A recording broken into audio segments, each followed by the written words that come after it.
came to this court, the appeal didn't succeed, and therefore it has impliedly been confirmed by this court. So we humbly request your lordships to take this opportunity, and my ladies, to take this opportunity to clarify that position. To go back, in conclusion, to the members of the NSAC, Lord, I would like to humbly submit that these are Kenyans of integrity, highly professional, who have pulled themselves with their bootstraps and reached the echelon of our system, and it would be very unfortunate when it is left for their name to be sullied in the midst of a political context in which they have no interest. In fact, they were merely asked by the NSAC to send a message. A spokesman was appointed who went and sent the message, but they are now being tarred with the brush of having been trying to unconstitutionally alter a process which is sacrosanct and which they have sworn by their oath to protect in assuming their position. That's my humble submission, and I will donate the 3 minutes to the court. Thank you. Thank you very much. The 3 minutes and 16 seconds are welcome. Thank you. Yes. Mr. Ngatia.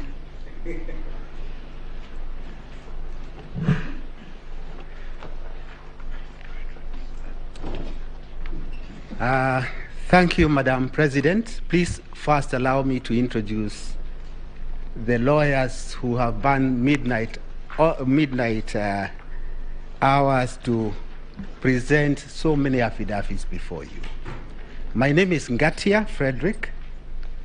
I'm assisted by the following lawyers: Mr. Kirago Kimani, Senior Counsel; Mr. Kioko Kilukumi, Senior Counsel; Professor Kithuri Kindiki; Mr. Katwa Kigen; Dr. Muthomi Thionkulu; Dr. Linda Musumba; Professor Kivuva Kibwana; Mr. Elias Mutuma; Melissa Ngania, who I had the opportunity to present a matter in 2017 with her; Mr. Mwanza Ombati; Mr. Kipchumba Mokomen; Mr. Benson Milimo; Mr. Wilfred Nyamo Mati; Mr. Edward Mureu; Mr. Hilary Sigei; Madam Monica Nyogutu; Mr. Collins Kiprono; Wanjiko Nyaga; Emmanuel Kibet; Ian Shelela; Caroline Cherono; and Chris Ayeko. Most of them are in court number 1, following the proceedings very intently. Madam Chief Justice, I rise before you. I know it's been 2 long days. Please bear with us to oppose the petition filed by several petitioners. It is the first time in the history of this country that we now have 8 petitions.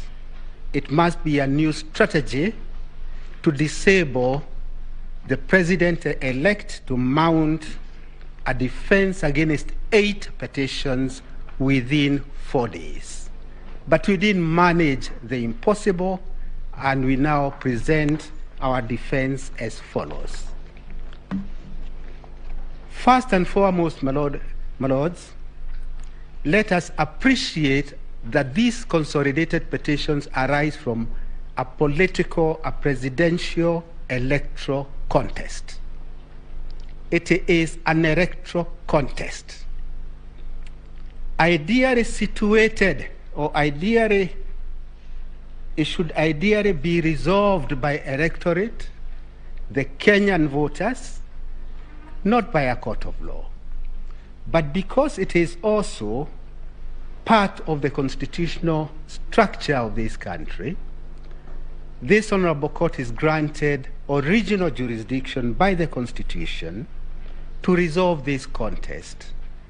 But in resolving this contest, it is necessary to bear in mind that all you have are affidavits filed by the contestants.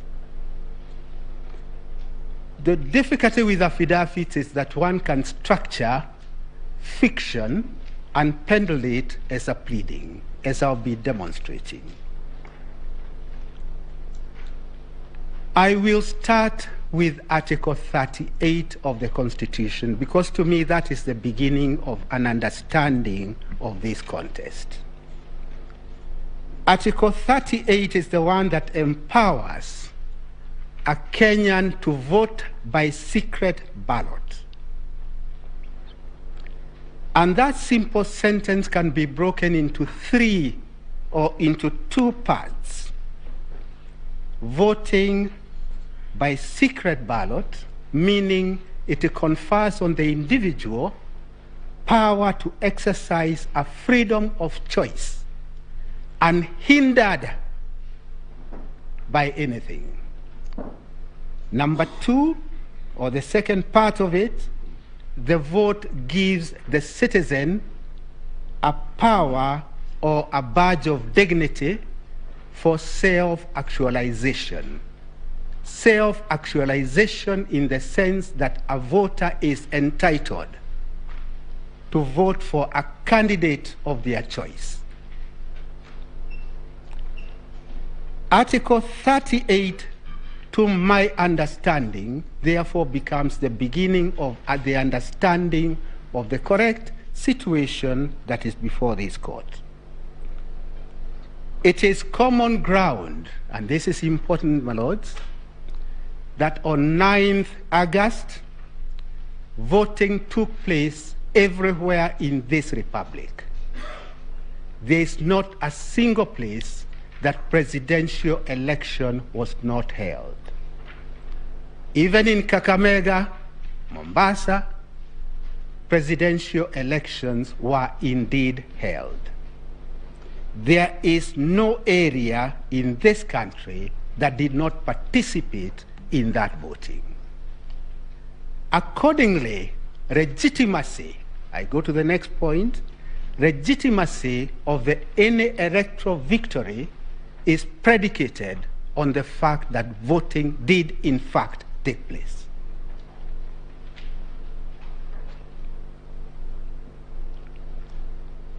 From Article 38, one then goes to Chapter 7 of the Constitution, from Articles 31, going all the way to Article 81, going to 87, which donates a power to Parliament to legislate on elections. I would immediately say this, Madam Chief Justice. The power to enact Elections Act, to my mind, relates to the 5 other tiers of elections. For the simple reason that for the presidential contest, the inquiry is defined in Article 140. The relief is defined in the same article, whereas in the other levels of elections, one could look at the Elections Act. But I'll come to that a little later. I'm doing first and foremost a broad introduction of the areas that we'll deal with.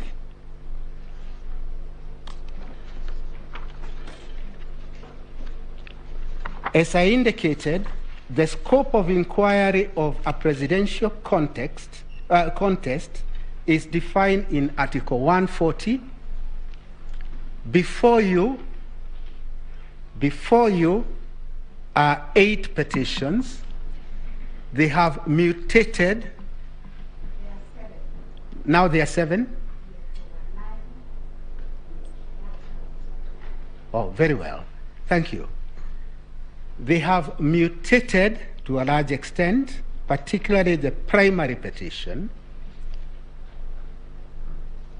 But my request at this early stage is this, that when you retire to consider your judgment, please carry out some surgery, see the mutations which have been added, remove them so that you are left with the original inquiry under Article 140.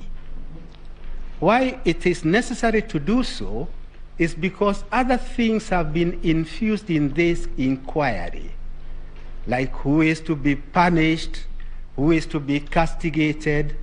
Those are not matters that can be dealt with within the purview, limited purview of Article 140. As a matter of fact, when we argued Raila 1 in 2013, this apex court said a petition under Article 140 should be, I quote, concise, precise, and well-focused.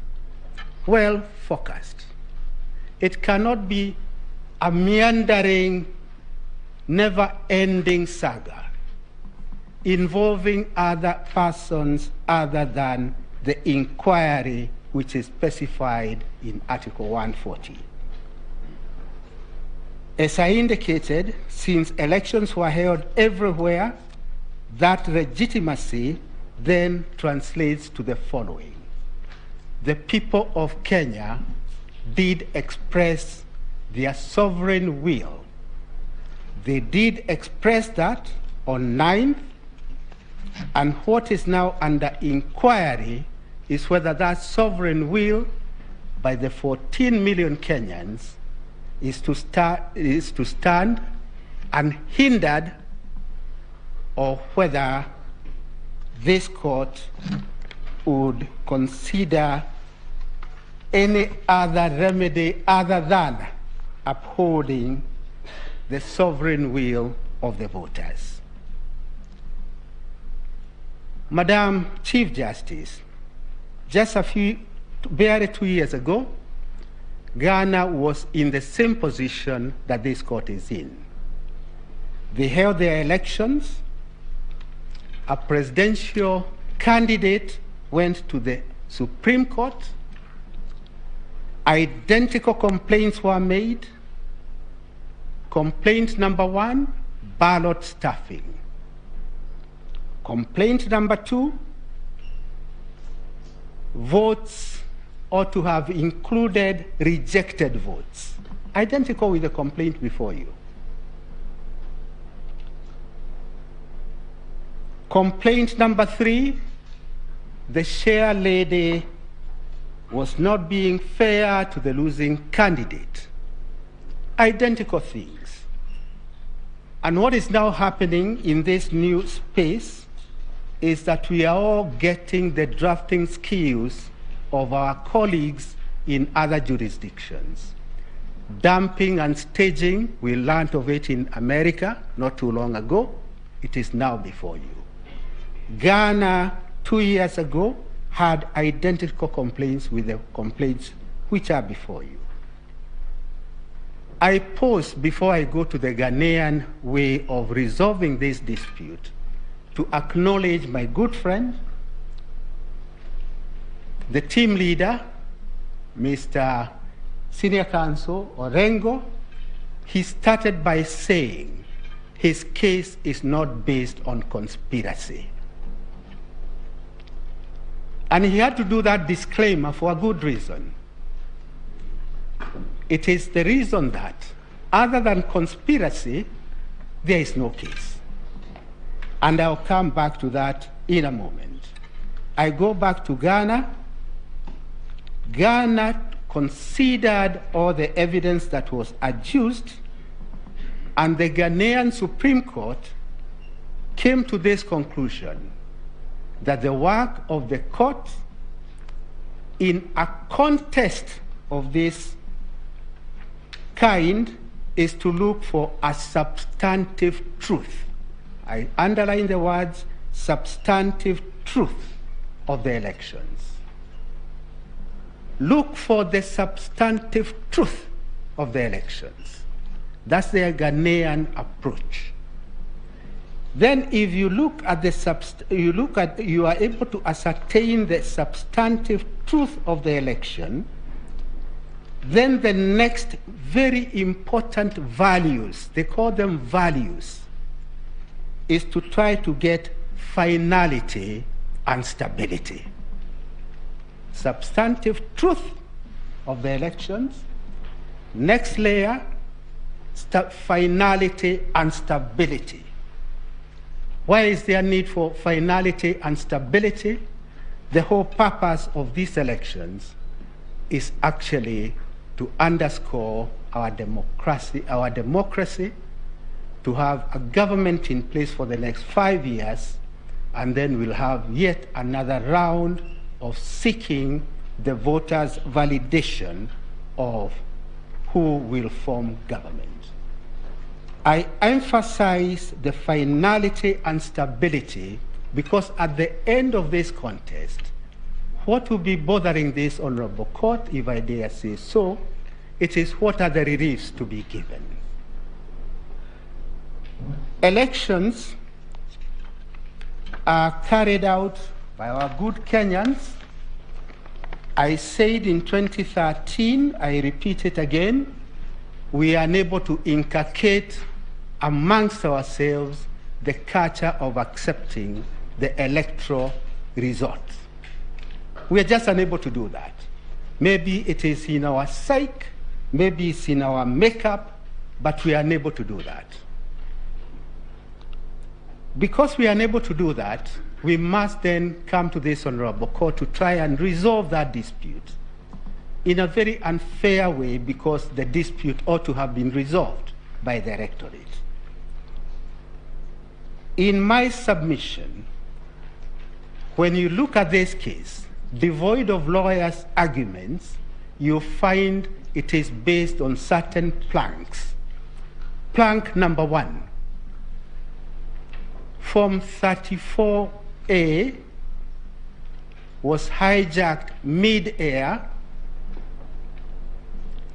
altered, votes from one candidate, losing candidate petitioner, removed, added to the votes of respondent number 1. That is a major plank of it. The easiest way to look at it, because I do not have the ability of Mr. Mahat, who dealt with technology, is to look at it from a point of logic or the antithesis. The antithesis being this: if that is true, from a point of logic, show us one Form 34A in the public portal, because that is where ultimately it landed, which differs with the hard copy at the polling station. Show us only one. Or show us a ballot box that people from outer space came and voted into, stuffed into it, and then all this hijacking in midair took place. There's no such evidence. And why there's no such evidence is because that is the work of fiction. Work of fiction, not just conspiracy, but work of fiction. In my submission, therefore, amongst the many things this court is now being called upon to do, is to find a way of moderating, I use the word moderating now in the correct sense, the excesses in the political contestants. Excesses such as imagining that this Supreme Court can now take over the role of voters and do a court coronation of any candidate. That would be a heresy. I will be dealing with the reliefs much later. I'm just doing a broad outline. And the next broad outline I would wish to do is to indicate to this honorable court that the orders sought in the primary petition, apart from being contradictory, would take this country to a constitutional crisis. We now have the incumbent in office with the limitations in Article 134. Limitations which are set or cast in stone by the Constitution. The incumbent in office cannot even appoint anybody to take over from any of the public officers being vilified before you. If, for example, and I say for example guardedly, this honorable court were to even countenance anything other than stability and finality, then a constitutional crisis would be triggered because the petitioner has repeatedly said he will not participate in an election held by IEBC under the chairmanship of Chebukati. We have adduced that evidence in the replying affidavit sworn by the first respondent. That replying affidavit is before you. It was filed on 26th August. We have attached a clip of that discussion. It's in an affidavit by Samuel Githae of the same date, 26th August, and all those are matters that are before you. Since the petitioner will not participate in a fresh election, does not want to accept defeat, then what does he offer? What is the solution he offers? The solution he offers is that there be an election presided over by the vice chair lady of IEBC. And only one needs to state that to see the crisis that this country will be engaged in. It will be a crisis of monumental nature, a crisis that I do not think that you would want to play with that kind of fire, because it will be fire upon fire. In my submission, therefore, I would request this honorable court, as we begin our submissions, to bear in mind how Ghana resolved an identical situation by, number one, looking for the substantive truth,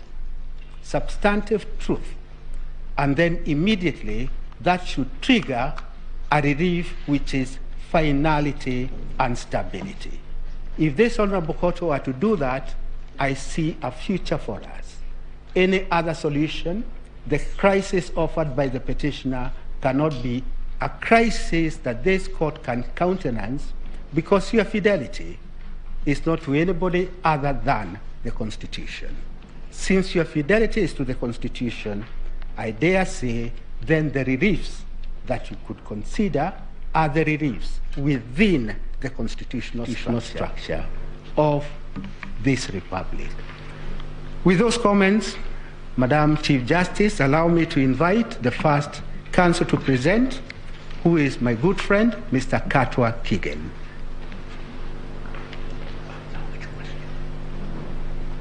Mr. Katwa Kigen will deal with issues 1, 2, and 3.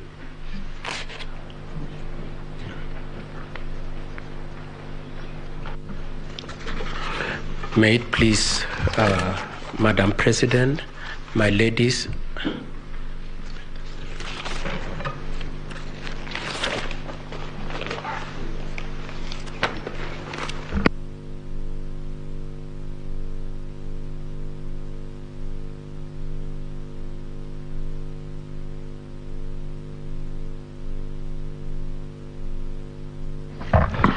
may it please you, my Madam President, my ladies, my lords, my name is Katwa Kigen.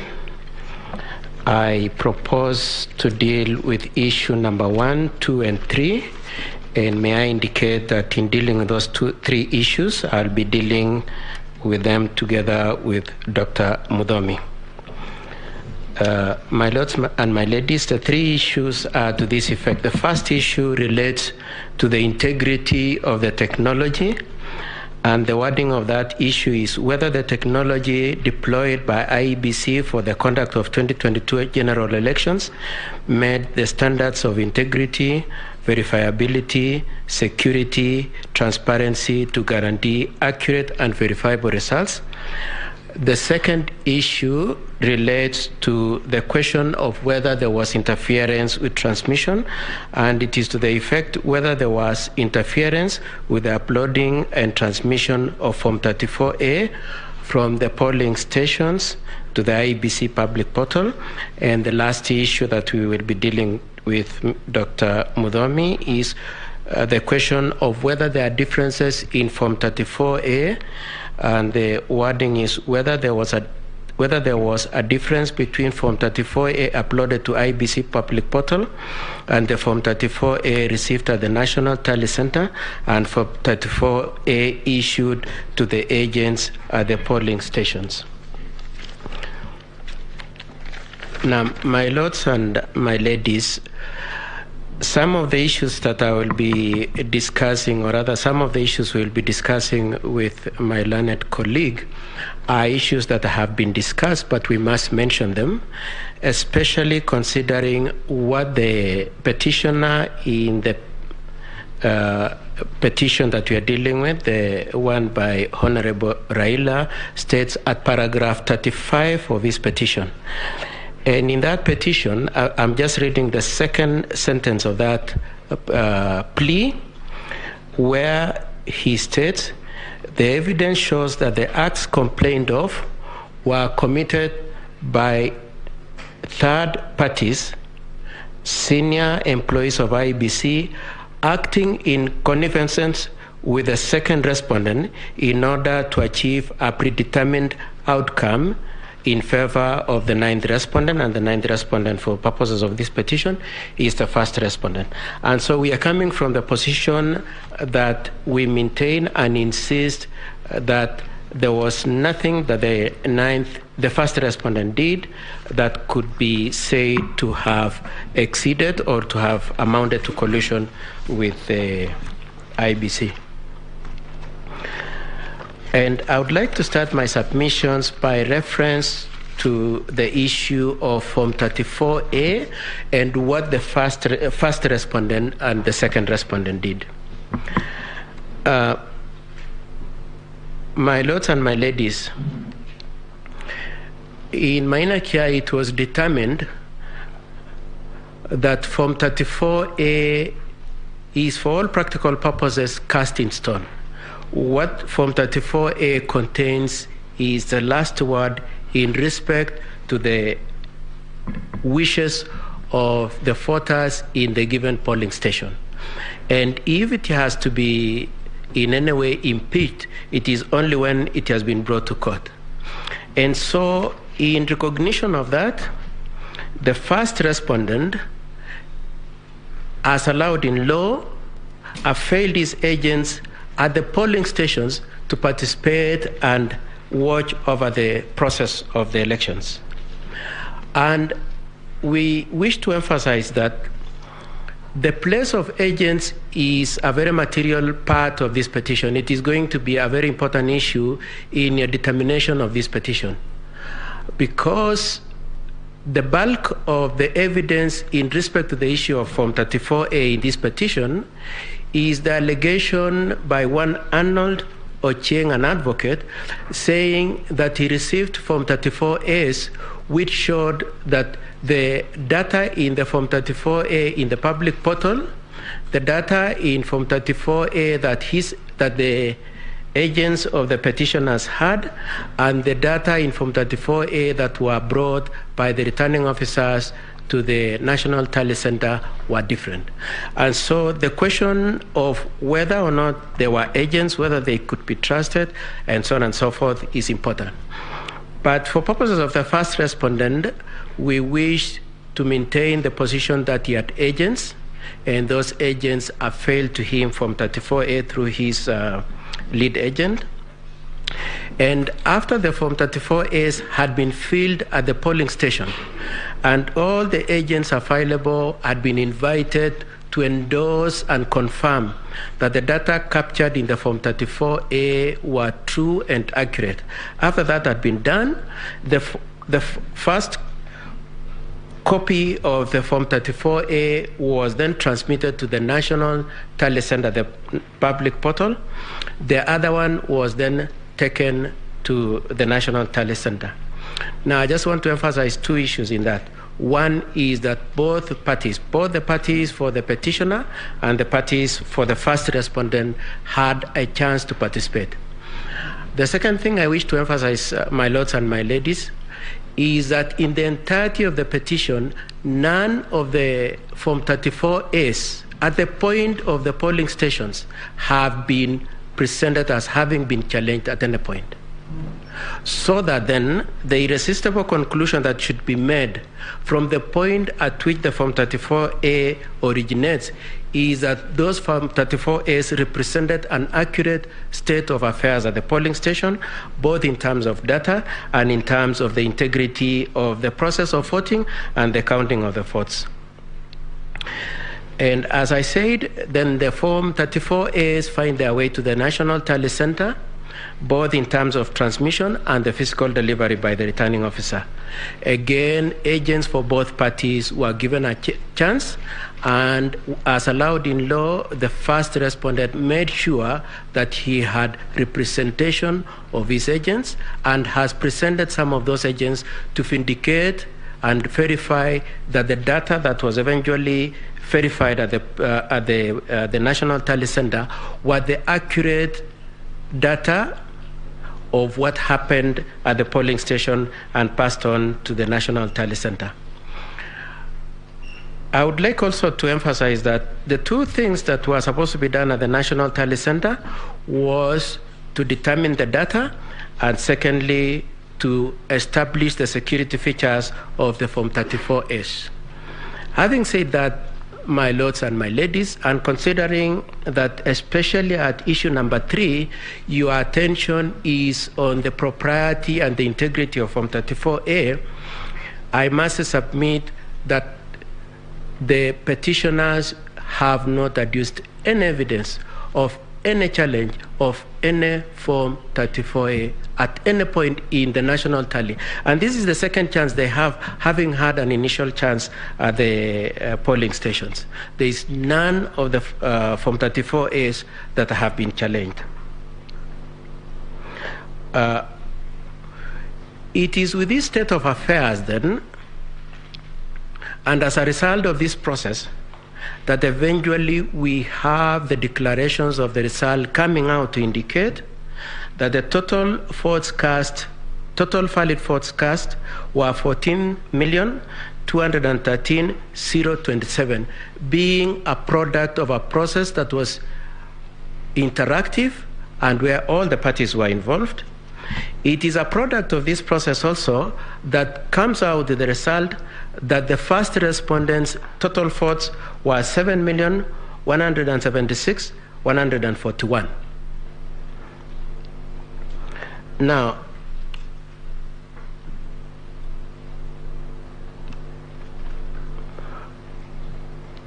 the process of verification of the Form 34As before they were transposed to Form 34C is a process that took 6 days.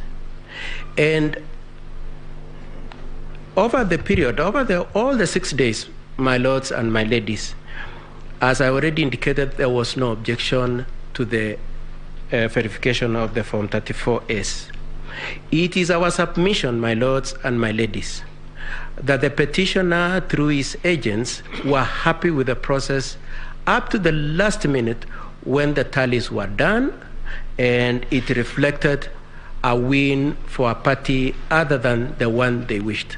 So that the reluctance and even this petition is based on objection as to who the Kenyans had wished to be their president.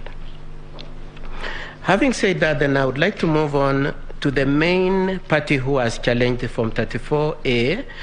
The witness, the petitioner has brought for purposes of challenging Form 34A, being one Mr. Arnold Ochieng, and especially all the respondents have referred to him. Probably I shouldn't miss the opportunity to mention that Arnold Ochieng is an advocate. And some of the criticism we have about his affidavit and what it contains is to be looked at with the higher regard of the fact that being a lawyer, he should know more. One, my lords, he has sworn the affidavit and attached Form 34As when in his affidavit he acknowledges he was not an agent at any point. And so it brings in the point that that affidavit and what he says is hearsay. Number two, he produces about 20 Form 34As, and in all of them, he does not mention the agent who gave him. He does not say, I received. He says this Form 34A is defective because it has data that is at variance with the public portal. It is at variance with Form 34A that was brought to the National Tally Center. But he does not say at any point which of the agents gave him that Form 34A. Number three, he brings the Form 34As and says they were given to him in terms of either photocopies or photographs from the agents who were on the ground because he was not there. But he does not produce a certificate of electronic evidence to show that those agents have confirmed that indeed this Form 34A was properly generated and is capable of being treated as evidence of any property value in the consideration of your case, of this case, sorry. And lastly, my lords and my ladies, Mr. Ochieng then certifies that these Form 34As that I'm producing, having skipped, of course, certification from the point of agents, he does a certificate himself saying this Form 34As that he's presenting to court meets the criteria required by Section 106 of the Evidence Act, the electronic evidence. That certificate, my lords and my ladies, says it is a certification of a production of a video, when in fact the attachment he produces are forms, Form 34A. And so, my lords and my ladies, in considering that item number 3, the issue number 3, we pray that you take into account that the principal witness on that issue of Form 34A has adduced absolutely nothing in support of the petitioner's case. Firstly, my lords and my ladies, on our part as the first and second respondents, and similar to what the third and the fourth respondent did, was to pick the Form 34As that the petitioner had brought and said they demonstrate that the Form 34As lacked integrity. And then we went to those polling stations and asked the agents and the presiding officers in those polling stations to confirm to us what they know about the Form 34As that Arnold had brought to this court. And my lords and my ladies will see that we have attached over 6 affidavits from the agents, and each of them say each of those forms were falsified. And I'm using the words falsified to be polite about the issue. I know my colleagues have said worse than that on that issue. The third issue I wish to take up on the issue of Form 34A, the first one was the process. The second one is the evidence against the first and second respondent on that. The third issue I wish to take up about that Form 34A relates to the issue of how they were housed in the public portal and the transmission. And the first point I wish to observe and submit, my lords and my ladies, is that we pray that the court keeps the conscious awareness that the elections were not electronic elections. They were manual. The only issue that was electronic was photo registration, photo verification, photo identification, and the results transmission. And in these proceedings, our focus and attention relates to transmission.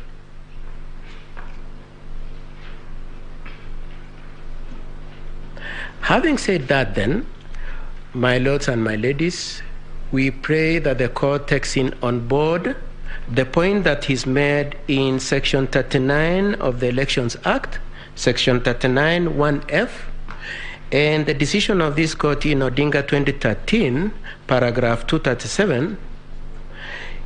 At Section 39, it is indicated that the propriety of the election process will not be defeated by reason of results transmission. And in the Odinga 2013, the court said that it takes judicial notice that it is possible that technology can fail and our elections will not be held captive to the likelihood and the risks that relate to technology. Now, my lords, we would like them to submit to this effect, that assuming for argument's sake it is true that there were any deficiencies or any defects in the process of the transmission of the results, it is our submission that that did not impeach the elections, because eventually the election and the results were declared based on the hard copies that were brought by the returning officers from the constituencies. They were not based on the portal, that the portal is meant for comfort, for transparency, for accountability. It is not meant to represent the accurate and the true results. It is the hard copy that is taken to the National Tally Center for purposes of verification in terms of data and for security features. Two last issues on that issue, my lords and my ladies. The first one, my lords and my ladies, is we pray that in reflecting on this issue of Form 34As and the alleged discrepancies and improprieties, you do note that the petitioners do not point out the variances that they are alleging exist. But most importantly, they do not come up with their own tally. They are saying the results that I just read a few minutes ago, that is 14,213,027 being the total valid votes cast, and the 7,176,141 in favor of the first respondent are inaccurate. They say that. However, they do not come forward and say this is the correct tally and it is based on what. And we pray that you take that on board in considering that issue. With that, my lords and my ladies, I submit that the petitioners have failed to discharge their burden of proof, which is above balance of probabilities, to demonstrate that indeed there was any deficiency or defect in Form 34A or in their transmission, and I adopt the submissions made by my colleagues, especially for IEBC. The second issue I wish to address, my lords and my ladies, is related to the same issue of transmission, being the alleged logs that third parties are said to have used to interfere, and in the words of the petitioner, to stage, to dump the Form 34As.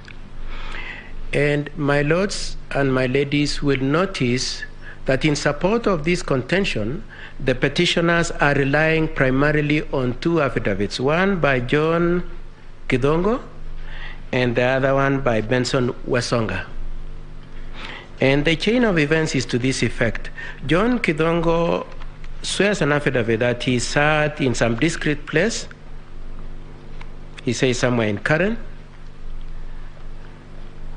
I don't know what he has against Karen. He says he sat somewhere in Karen with someone whose identity he doesn't disclose, and he was told that some log particulars were used to interfere with the results. Then we have the Nwesonga step in and purport to analyze those logs and say, indeed, his observation as an expert in IT is that those logs were used to interfere with the results. And we would like to observe a couple of things. The first one, my lords, as already submitted by my colleagues in the IEBC, for the IEBC, is that evidence from Kidongo is a third-level hearsay. It is based on information given to somebody who is not disclosed, and Kidongo is the third person in that order. By the time Benson Masonga is purporting to do analysis, he is at fourth level of hearsay. But more interestingly, my lords, we took time to look at the logs, and what struck us was that one of the logs which had been manipulated, one of the logs escaped their attention, and it has a date 2017. I know my learned friend Mahat already explained how in the 2017 polling stations were used as part of those, possibly the matrix of the logs. On our part, we noticed the date 2017, and it piqued our interest. When we checked, my lord, we realized that indeed the particulars of those logs, or substantial parts of those logs, were parts of logs that had been posted by his friend, Professor Makau Mutua, in 2017. And they had just been lifted and purported to be the logs that had been used in 2022. In response, and without being technical, we put in an affidavit saying, these logs were the one tweeted in 2017, these logs were the one used in the petition in 2017. And what then Mark Kidongo did was to make a fast retreat and so an affidavit saying, I am retracting what I said, I am retracting the allegations that those were the logs that were used. Now, unlike the first affidavit where he had said he had been given those logs by somebody else, he now comes and disowns those logs personally. He does not say, I have gone back to the shadowy person that I had used, and he has told me that I'm mistaken. He now takes responsibility for it and says they are wrong. But he not only says that and just leaves it there. He says, by the way, please understand me, they were meant for demo. He says that I had indicated them and they were meant for demo. And you look at that, you'll see that in his affidavit of the 28th August 2022. Now, my lords, more importantly for our petition, more importantly for our response to the petition, is that those are the only logs that had been presented for purposes, in terms of logs, those were the only logs that had been presented for purposes of challenging this petition, these elections. With Kidongo's withdrawal of those logs, my lords and my ladies, we would have expected that then that element of the petition would not be given to you. You would not need to consider them again because they have been withdrawn. What happens then? One Justice Nyangaya walks in as a respondent and introduces new set of logs. And then, almost in character of Benson Wasonga, he jumps into those ones and now analyzes them and again says they demonstrate and indicate that there was interference with the transmission and the public portal. My lords, as my senior counsel Ngati had indicated, we have a scenario where the petitioners were able to have friends in the part of the case of the respondents. And then we have the situation where Nyangaya as a respondent now makes a new petition, my lords. And we would like that to be an issue for your consideration. Whether you will look at the new logs that have been introduced by Nyangaya in the cause and purport that he is a respondent when in fact he is an extension and a surrogate extension of the petition. We submit, my lords, that, and my ladies, that you should reject the attempt to have introduced a new petition, one, and number two, a petition that was filed out of time, and number three, that has been innovatively done by the petitioners to extend their case. We pray that you do find that the issues of the locks are dead and they are not available for your consideration. As my learned friend Mr. Amhat said, and Abdikadir said, we would pray, and Mr. Gumba also said, we would pray that you apply your minds to the scenario where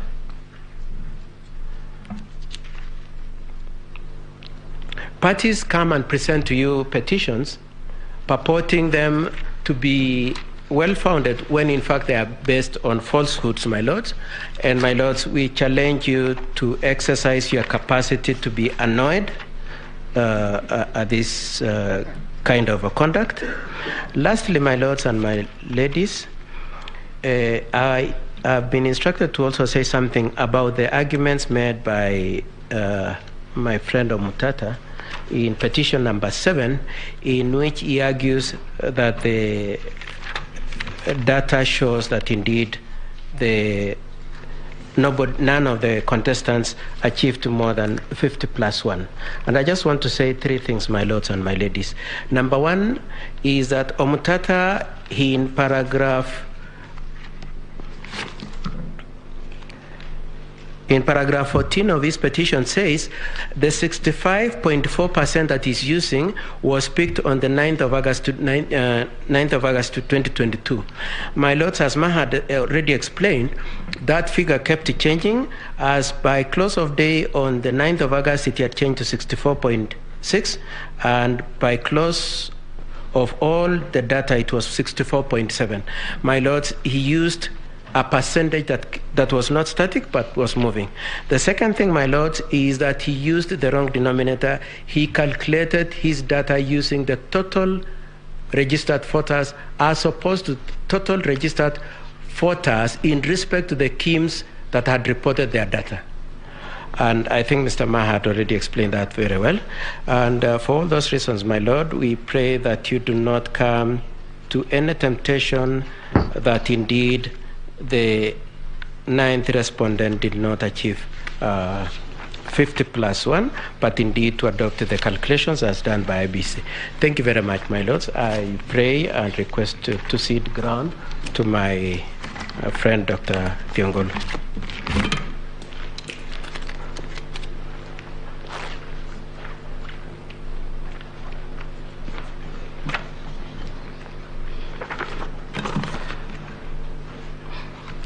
My lady and my lords, my name is Mudomi Thiankolu. My senior started addressing you on the fictional aspects of the case before you, and I'll focus on showing you why it is fiction. And in the literature and the arts, they talk of several genres. When we thought about this matter, we thought the fiction before you is of the genre called tragicomedy. That is a combination of comedy and tragedy. In terms of tragedy, we thought of Macbeth, and we thought of Macbeth talking about the demise of Lady Macbeth and the frustrations of life, and saying it is a story full of sound and fury which signifies nothing. I will tell you shortly why this petition before you is a work of fiction, and specifically a story full of sound and fury, what my colleagues have called shock and awe, but which signifies nothing. We thought of the comical bit of this case, that we have to engage this eminent court to hear spurious allegations. And the comedy we thought about is called Much Ado About Nothing. And we'll be hoping to persuade you that the case before you is not only full of sound and fury but signifying nothing, but is much ado about nothing. Lastly, we came closer home and thought of a work of fiction in the realm of comedy and tragedy by a son of East Africa called Shaban Roberts. That work is called Kusadikika. And many of you, my lords and ladies who have read it, you will find it is a work in which people are invited to believe every allegation, however spurious, however preposterous. And we suggest to you that maybe the petitioner himself is taking you to be that country called Kusadikika by Shaban Roberts, in which if you're told the sun rises in the north, you don't apply your mind. Your challenge, my lady and my lords, is who do you believe amongst all these people with stories and counter stories? Is it the man whose name combines the names of two saints, John and Mark, and that name, Githongo, who was head of ethics in this country, but has the audacity to produce before you forged logs? And when he is called out, instead of profusely apologizing, he says you yet another affidavit full of ifs and buts.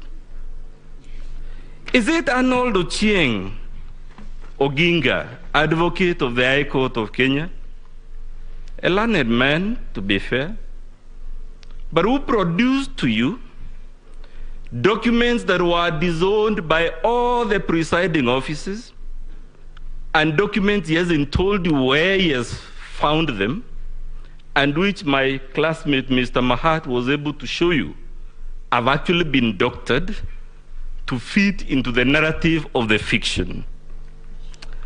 Or, my lord, are you going to believe Githongo when he tells you that the undisclosed man was demonstrating to him a Form 34A for governor, even though we all know the results for governor are not streamed on the public portal? Or, my lord, are we going to believe the 4 commissioners who we all saw day and night for 6 days and 6 nights?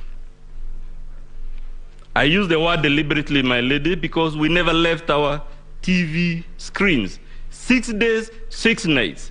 We saw them announcing results that had been verified, and you were told by Mr. Mahat, indeed, they announced most of them. But when the winner becomes apparent, so they suddenly turn around and tell you Mr. Chebukati is a bad man, he should be crucified. Are those the people we are going to believe, my ladies and my lords? Or are we going to believe the petitioner himself when he tells you in his petition and affidavit that the Honorable William Ruto intercepted, altered, staged, and then dumped Form 34A on the e-portal?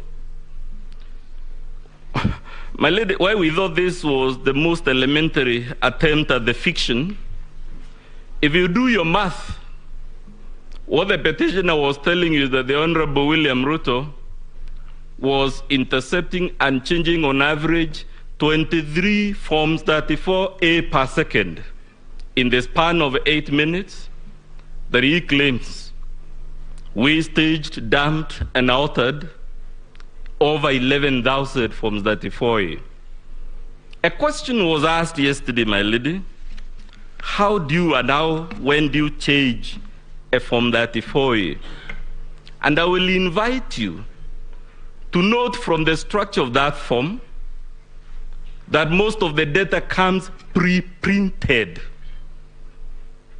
The name of the polling station is pre-printed, the serial number. So the only things you would alter on that form are actually the things written by hand, either by the presiding officer or by the agents or the deputy presiding officer. 3 clusters of people In the event there are 4 agents, we are talking handwritings of about 7 people. And you're being told the Honorable William Ruto had the capacity to intercept these forms, 11,000 of them in 8 minutes, and alter them.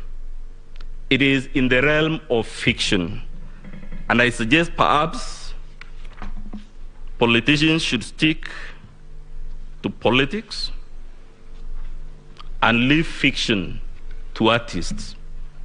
Or are you going to believe, my lady, when you're told that the Honorable William Ruto had this young man with a laptop at the National Tallying Center, and that this is the laptop he was using to do these things called dumping, staging, and whatever not?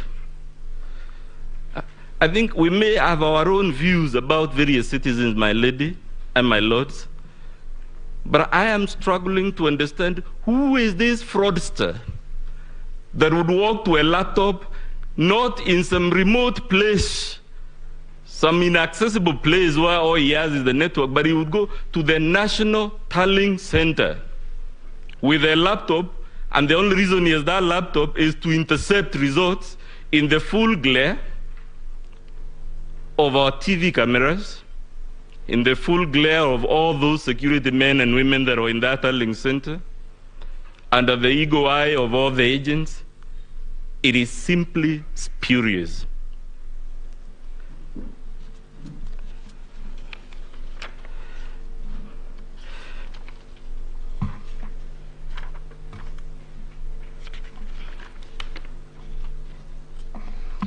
My Lord, you are told all these things, and I'm sorry if this is repetitive.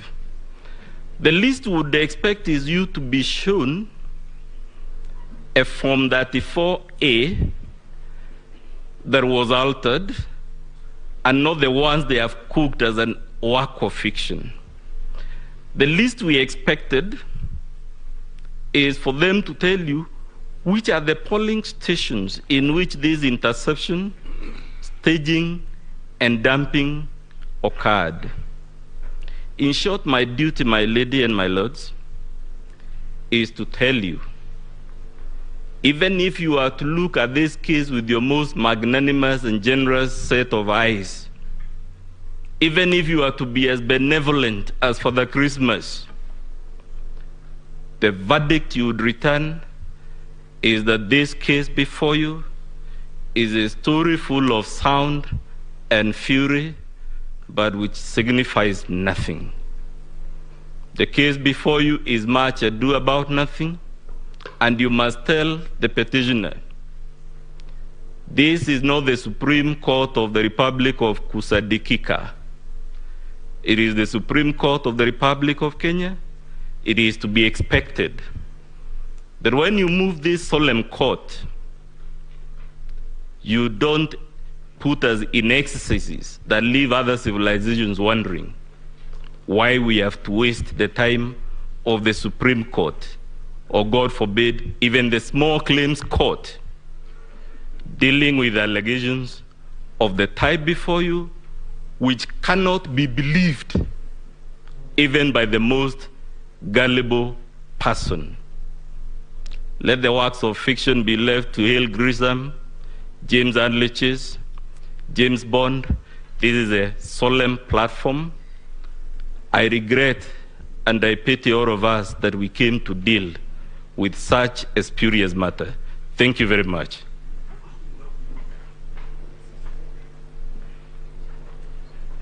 I see the ground now, my lady, to my learned friend, Melissa Ngania.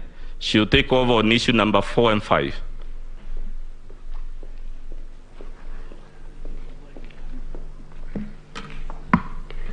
Thank you, Honorable the Chief Justice, the judges of the Supreme Court. For purposes of record, my name is Melissa Ngania. I'm going to address the court basically on issue number 4 and 5 as framed by the court. The cornerstone and the grievance of the petitioners in regards to the two issues, number 4 and 5, is the question of the postponement of the gubernatorial elections, as well as the variance of votes within the elective positions. As to the mathematicals, the custodian of the numbers has demonstrated before this court this morning that there is actually no variance, and whatever variance could be explained. But more importantly, Honorable Chief Justice and the judges of the Supreme Court, what is the grievance against our client? That is William Samoei Ruto and Honorable Rigathi Gachagua.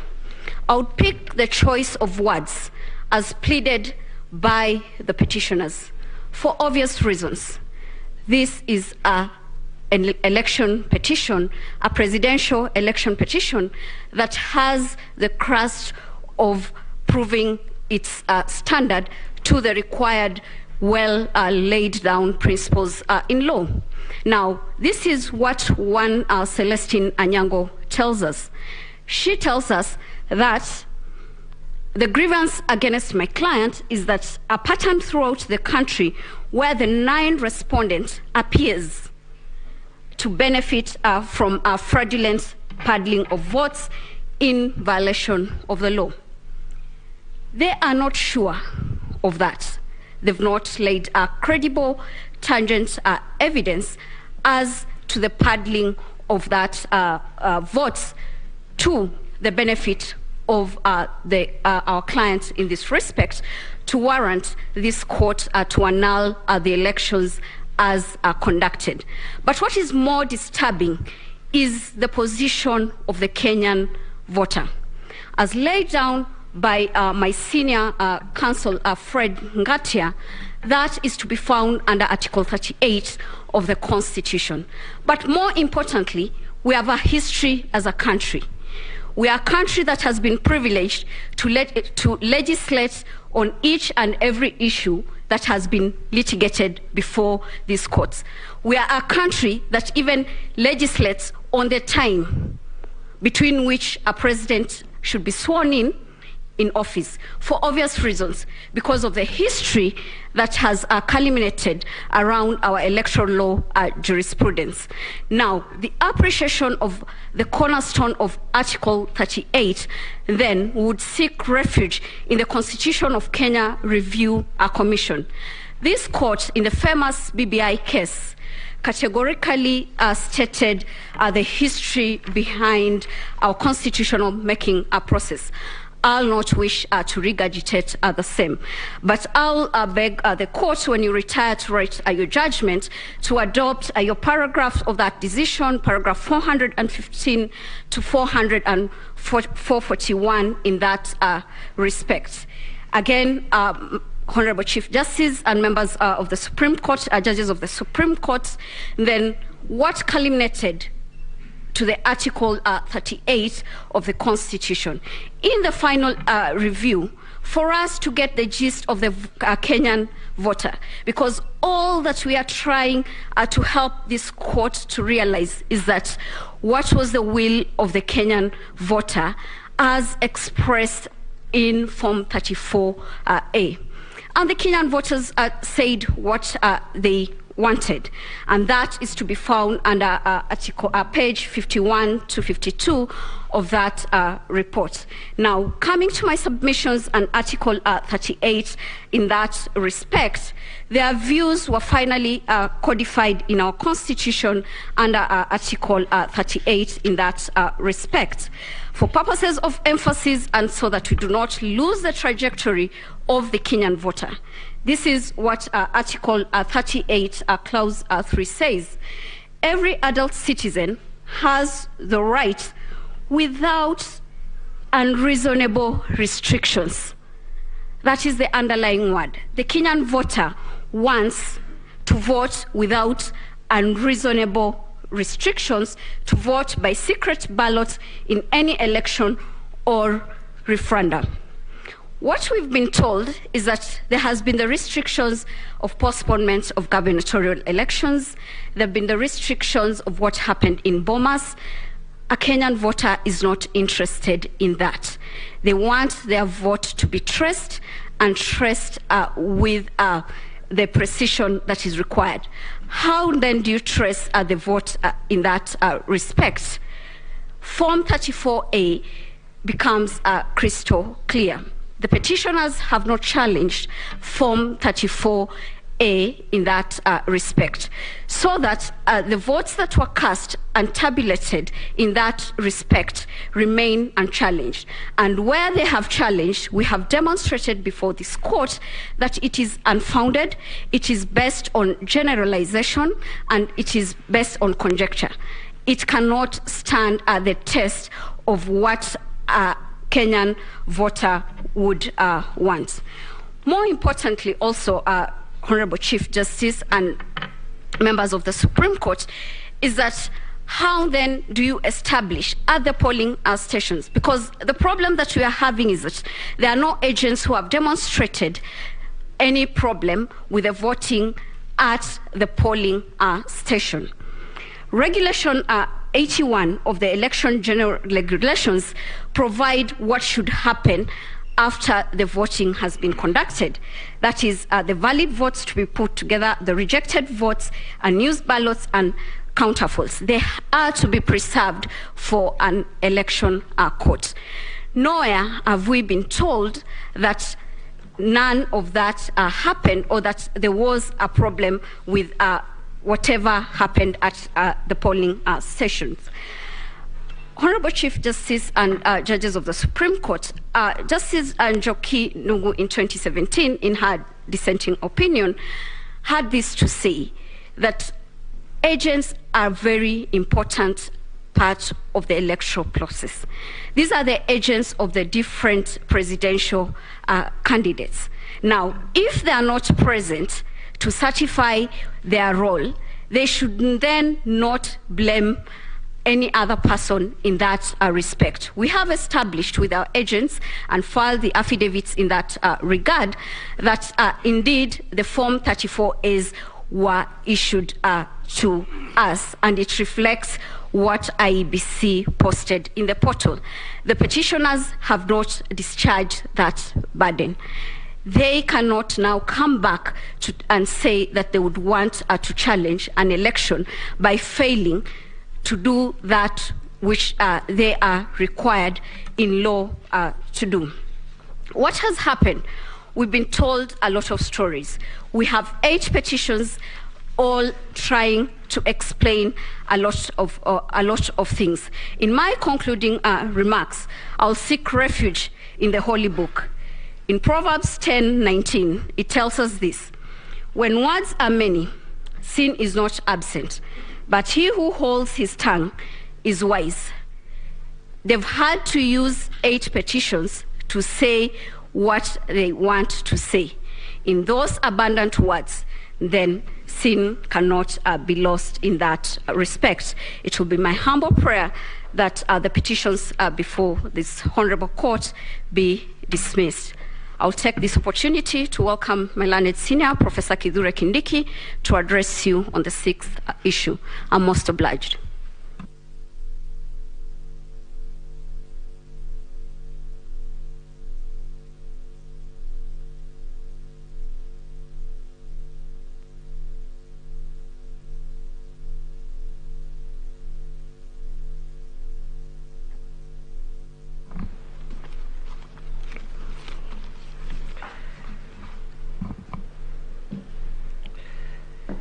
May it please you, Chief Justice, Deputy Chief Justice, judges of the Supreme Court. My name is Kithure Kindiki for the first respondent. On 15th August 2022, a mob of people, including people holding senior positions as state officers,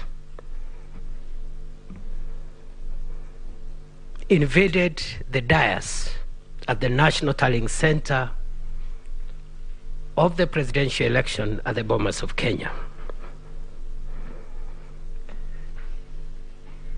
In what I regard as a very, very orchestrated and clear attempt to interfere with the powers of the IEBC to declare the presidential results following the verification and tallying of those results.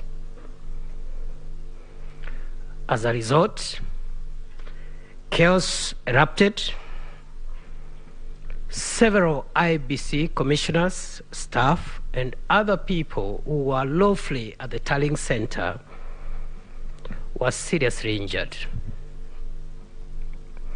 To date, nobody has been asked even to write a statement on what happened on that day. Today, no investigations whatsoever have been made by the agencies of state which should be doing this. And to date, this heinous and frontal attack on our democracy remains unresolved, and the perpetrators are marauding around the country, and some of them are in this courtroom. Chief Justice, judges of the Supreme Court, the events on that fateful day mirror what, in our respectful view, took place on January 6, 2021, when a rowdy gang of violent protesters laid siege on Capitol building in Washington, D.C., in the United States of America, following the spectacular defeat of Donald Trump as president of that country in the 2020 election. The chronology of events of that day, the day our country was shamed in the eyes and in the presence of diplomats from all over the world, local and international press. The events are detailed in the affidavit of Mr. Wafula Chebukati, a gallant son of Kenya. That affidavit is before this court and is dated 26th August 2022, particularly paragraphs 58 to 75. This has been corroborated, my lords, my ladies, by the affidavit of Professor Abdi Gulie and Boya Mulu, the affidavit of Boya Mulu, both of which are before this court, and the relevant parts are paragraphs 17 to 37 and paragraphs 9 to 10, respectively. We respectively submit that the aforesaid activities at the National Tallying Center on 15th of August 2022, regrettably perpetuated by emissaries, agents, supporters, and sympathizers of the first petitioner, who is now before this court seeking redress. Those events and those activities amount to nothing short of a flagrant attempt to overthrow the constitution of our country, to subvert the sovereign will of the people of Kenya, contrary to Article 1 of the Constitution. It is our view that those events alone constitute nothing but an attempt to establish a government unconstitutionally, contrary to Article 3.2 of the Constitution. And in our humble and respectful view, Chief Justice, my lords, my ladies, the events of that day are basically an attempted but failed coup d'etat. Unfortunately, the jurisdiction of this court under Article 140 does not allow it to punish these egregious acts of treason. But these events must inform the context in which the main petition and its offshoots ought to be adjudged. Curiously, the mentioned public officers, who include civilian state officers, including a cabinet secretary, senior military officials, including the Vice Chief of Defense Forces, head of police, head of intelligence, the head of public service and chief of staff, which is itself is an illegal position under our constitution. All those people have not denied that they met the IEBC in plenary. The only thing they have told this court is that they went there to try and fast-track the declaration of results and not to do what Mr. Chebukati has told this court on oath, which is they went to go and try to have the first petitioner declared as president of the Republic, or otherwise force a runoff between him and my client. With tremendous respect, we ask this court to consider those acts as not only destructive to the independence of our institutions, but more particularly an affront on Article 249, 2A of the Constitution that describes the IEBC and other such independent institutions in the following words, that they are independent, and I quote, and are not subject to direction or control of any person or authority. That includes, in our humble view, positive and negative interference, even if, for argument's sake, which is denied, those heads of very sensitive institutions walked into a plenary of the IBC to fast-track the declaration of result. Even that in itself is illegal and unconstitutional. What are the principles upon which the context we have laid should be adjudicated? Chief Justice, members of the Supreme Court, it is the submission of the first respondent that there are at least three immutable principles that run across most Commonwealth jurisdictions upon which this petition and its offshoots should be adjudged. One is the principle that no election shall be questioned or declared void because of errors, informalities, irregularities, or illegalities that have little or no bearing to the process and the result. This principle, Chief Justice, judges of the Supreme Court, this principle has endured for more than 150 years and was first initiated in the United Kingdom Ballot Act of 1872, Section 13. 2, that the burden of proof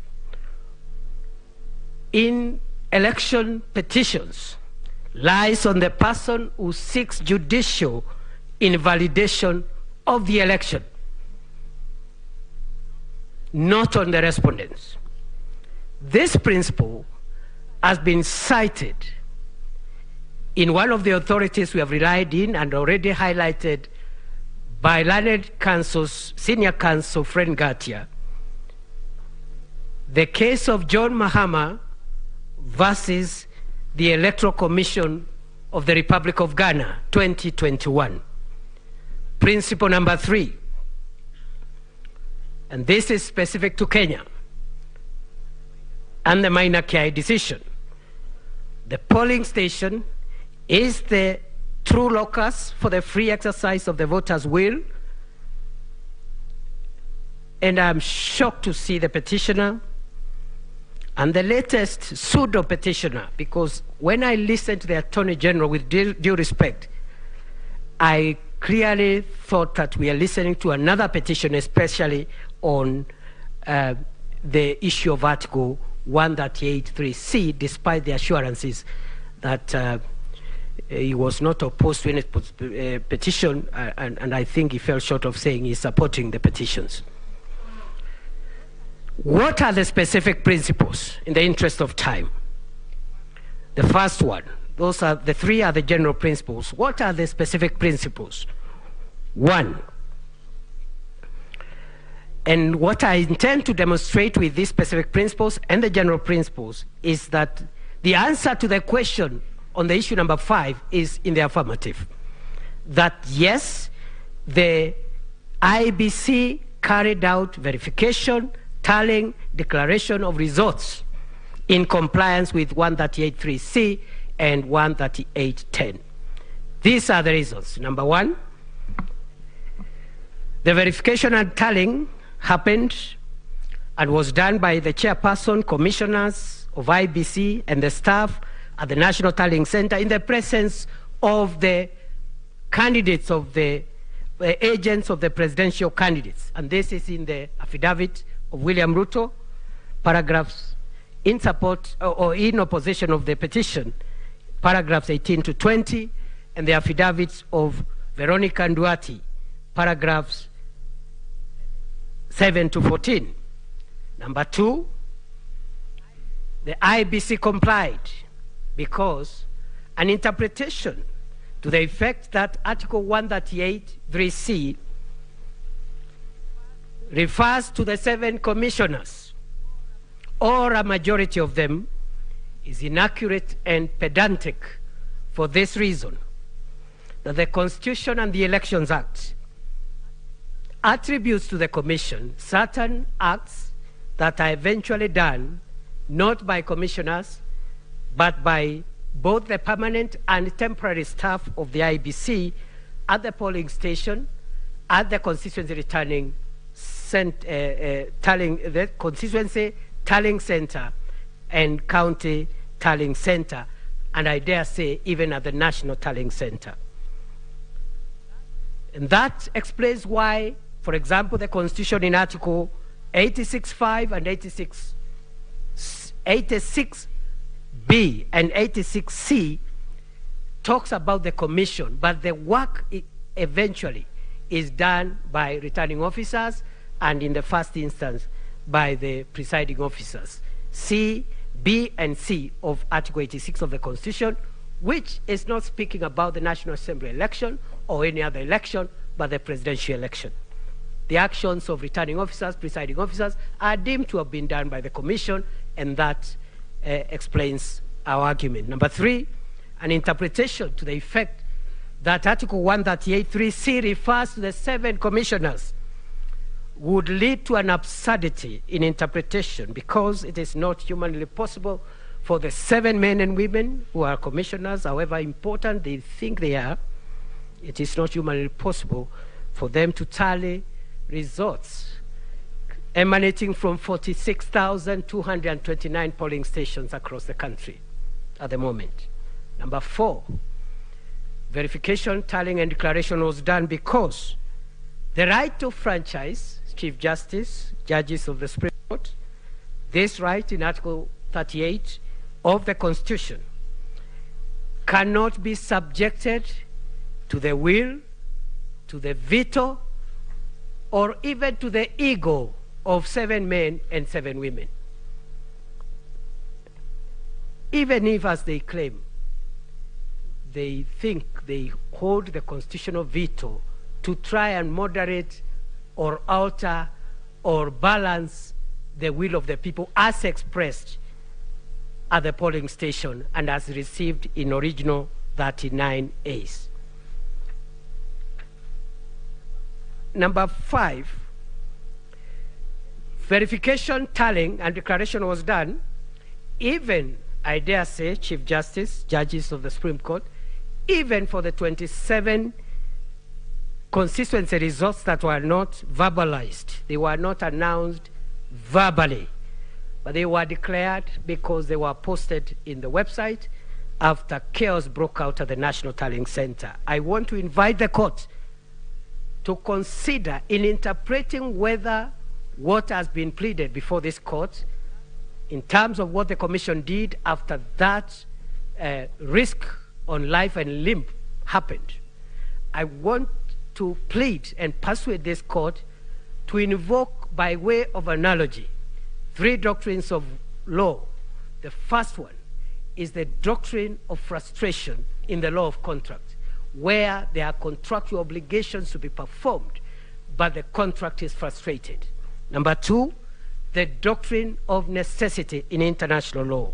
And thirdly and finally, the doctrine of supervening impossibility, where there are legal obligations, but the party on whose those obligations accrue cannot perform them as a result of supervening impossibility.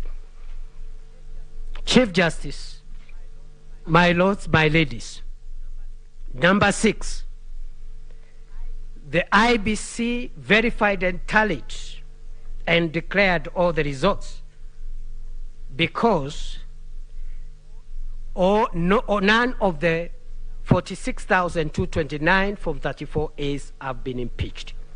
Number 7, the IEBC verified, tallied, and declared all the results because the tallying that happens at the National Tallying Center is basically clerical. And I think the commissioner should know none of them, including the chairman, has any role whatsoever that is significant other than just recording the clerical and arithmetical issues. And this is so, and this explains why, even when there are discrepancies between what was transmitted through electronic means and what comes as a physical form, the best that the chairperson, as the returning officer, can do is to note the errors in the error form, and only this court can actually interrogate and decide on the fate of those discrepancies.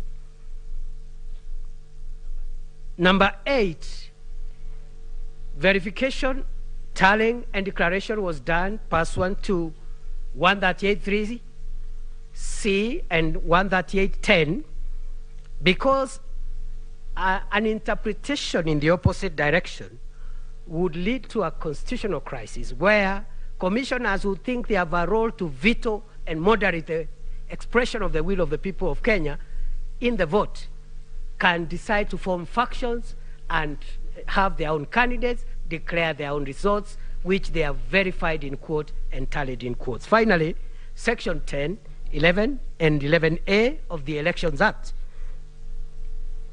envisage the commission to include the secretariats and staff, and therefore verification was done according to the affidavit of William Ruto, the affidavit of Veronica Duarte. The tallying was done in the presence of agents at the National Tallying Center. With tremendous respect, I would like to conclude by submitting that this court should find that a petitioner whose agents and supporters are engaged in a kind of behavior that is now of public notoriety, and I invite the court, over and above what is pleaded, to take judicial notice of of the events of that day. A petitioner whose supporters, sympathizers, and agents engaged in those kind of things should not be anywhere near the hallowed ground of a Supreme Court of the Republic of Kenya, trying to seek relief, among them a relief under Section 80A, that they be declared winners of an election that they didn't win. We submit that the mob that swelled our image, the image of our nation, including the conductors of the orchestra, are now before this court shouting loudest that we must release Barabbas. This court should stop Barabbas and his mob from benefiting from their own malfeasance. We pray that all the petitions, including the submissions by the Attorney General, particularly on this issue of Article 138, those petitions be struck out with costs. I respectfully and humbly submit.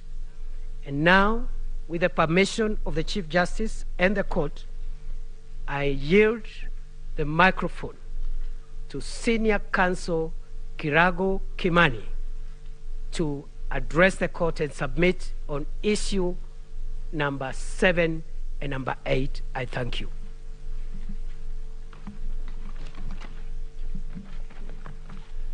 May it please the court, I will not, my name is Kirago Kimani, I will not address you on issue number 7. I believe it's been adequately dealt with by the IEBC and its chairman. I will address you on only issue number 8, and I will try and avoid rehashing what the IEBC and its chairman addressed you, in my humble view, very effectively. This is simply looking at the test that has to be met by the petitioners in order to determine whether the election should be nullified. And you've settled this as far back as 2013 in Raila petition number 1, or it was petition number 5 actually, but it was the first election petition under the new constitutional dispensation, and repeated this in 2017. The long and short of it is that the question you must ask is whether it has been demonstrated that the election was conducted so badly that it was not substantially in accordance with the law relating to elections, in this case the Elections Act and Articles 81 and 86. The burden is squarely on the petitioners to demonstrate indeed this is the case. The word used by Section 83 is magnitude, of such magnitude, really. It is not enough to demonstrate there were irregularities. It is not enough to show that there was a breach of the law. But it has to go beyond that to show that it affected the outcome. Has that been done? I'm not going to take you through the multiple allegations of irregularities and breaches of the law. But I've tried to look at these petitions, the 7 surviving ones, and I think there are approximately 46 allegations of breaches of the law and irregularities. This is a classic case of throwing everything other than the kitchen sink at your opponent. There are a lot of overlaps, but by and large, everything that could be said has been said. And I'll come back to this. The kitchen sink did show up a little later. But I don't want to walk you through all of these allegations. Let's just look at a few of these. It's alleged that there has been an infiltration of the IEBC system. I'm not going to rehash what Mr. Mahatomane so well explained to you. But I think these petitions are an invitation to this court to lay down the law. It's one of your jobs. That it's not enough to show up here and throw things out there and say, we hope some of it will stick. No. People must be held to account. They must be told, show us where the evidence is. And indeed, this is what Rule 9 of the Supreme Court presidential election rules requires, that when a petitioner presents a petition, they will also furnish evidence. Has that been done in my humble submission? No.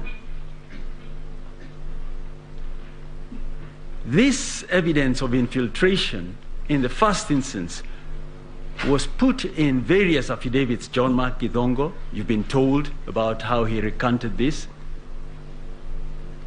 There were allegations in various other affidavits. And what happened then?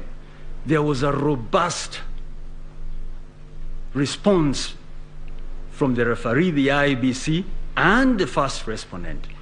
And then what do we have?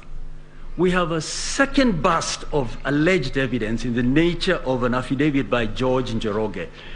And we are not even, we did want to start playing games by saying this evidence should have come at the start, as the rules require. So this case keeps being panel beaten as we move along. And it's not just petition number 5 where this happens. It has happened in another petition where you were addressed about 291 constituencies and not 290. I believe there was a question from a judge directed at this, because there's a short answer to that, but the question was not directed at me.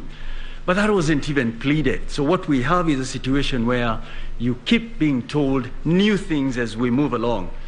There's another allegation that the IEBC was so dysfunctional that you couldn't possibly have an election that complies with the dictates of Article 86. And we are told that this started even before. Now the question is, why wasn't a challenge made to the mandate or to this institution before the elections? An Article 140 petition is very narrow. It concerns the results and nothing more. This petition has been turned, or these petitions, by many of the petitions, has been converted into an attack on the second, on the chairman or the chairperson of the IEBC. It's not the function of the court to look at the conduct of the chairperson with a view to taking action. You were addressed in great detail as to why or how he has affected the last 2-3 elections. So what were we waiting for when Article 251 tells us what to do? The Leadership and the Integrity Act tells us what to do. Let me very quickly, without going into any more of these 46 alleged irregularities and breaches of the law, just try and illustrate just how bad these petitions are, or how lacking in substance they are. And I will, Mr. Mahatsomane, my land friend Mr. Mahatsomane has spoken to this, but I want to illustrate by showing you just a little bit about what was contained in the affidavit of Arnold Odinga, Ochieng Odinga. And if I could just, if it could be put up, I want us to look at what has been presented before this court. And it's quite easy to come to this court and say, listen, somewhere between the people expressing their will and the declaration of the results, there has been some tampering. Let's look at what they say. Paragraphs 81 to 91 of the affidavit of Arnold Ochieng Odinga says that there was willful, deliberate, and criminal tampering of certain results, and they've identified 41 forms. What I suspect they did not expect to happen is that the IEBC would respond to just about each and every one of these forms. Let's look at just one sample. And before we do that, what are we trying to achieve? We'll look at a Form 34A from the IEBC portal. We will look at Form 34A delivered by IEBC to the court. We will look at an affidavit from a presiding officer, and we'll look at an affidavit from an Azimio agent, and we'll look at a Form 34A provided by a UDA agent. The affidavit of the IEBC presiding officer is not part of the slides, but we will be able to compare these documents. If we could skip this next slide so that we move quickly. Let's skip that slide, please. Now the question is where the petitioner's fraudulent 34, where allegedly fraudulent 34A came from, and I'll return to that at the end. Let's just look at Kibagare polling station. The next slide, please. If you look at the signatures, one of the signatures is an ODM agent, Mr. Eric Atuma. Now the petitioner in petition number 5 has filed many affidavits in response to the respondents, including the first respondent. They have not responded to this. They have not challenged this, but they put it out there as an illustration of what games were played either by the referee or in concert with the first respondent. So the first thing you note is the signatures of the two agents. The next thing I'd invite you to look at is what the votes were according to the IEBC portal. And Malanfem Mahat Somane invited you. The portal is up and running. Check this. What was the total of votes cast, or what was for the two candidates in Kibagare polling station, stream 2 of 7? Raila Amolo Odinga, 244. Mr. William Samoei Ruto, 114. Let's go to the next slide. If you look at the affidavit of the presiding officer, he's produced a similar Form 34A. It says it gives the same outcome. The next slide. The UDA agent, same 244 and 114. Then you have the next slide, the Azimio agent, again, 224, 114. The next slide is the affidavit of their own agent. He says, what is in Mr. Odinga's affidavit is not what I submitted to the party. They decide, we're not going to respond to that. But we expect the court somehow to determine that there were fraudulent Form 34As. Is this right? Let's go to the next slide. What is in Mr. Odinga's affidavit? Look at the last column. It says, for Raila Amolo Odinga, 244 votes. For Mr. William Samoei Ruto, 38. What happened to the other votes? Something is fundamentally wrong. And this is just one document. We have filed other affidavits which illustrate what happened here. Let's look at the next slide. The law requires the IEBC to deliver certain forms. I'd invite the court to look at the form for this particular location, this particular polling station, and see whether what has been set out in Mr. Odinga's affidavit is correct. Let's go to the last slide. What then are we telling you? The numbers between the IEBC portal, the IEBC presiding officer, the UDA agent, the Azimio agent, and the Form 34A from Bomas are all aligned. Question we must ask is, where did the form that is presented by Mr. Odinga come from? Arnold Odinga, so that we do not mix up names. I think this must be what the late Issa Juma of Super Wanyika had in mind when he penned the words. Sisi twajua anafanya biashara, lakini biashara anajua mwenyewe. Only Mr. Odinga can tell us where this came from. And the other 40, they are not part of what was actually the product of the people expressing their will. So, in a nutshell, even without trying to demonstrate to you how the other irregularities and alleged infringements of the law have not affected the law, the petitioners fall far short of what is expected. But let me look at one or two things, because one of the things that has really featured a lot, and I'm going to try and avoid rehashing what has been said by the other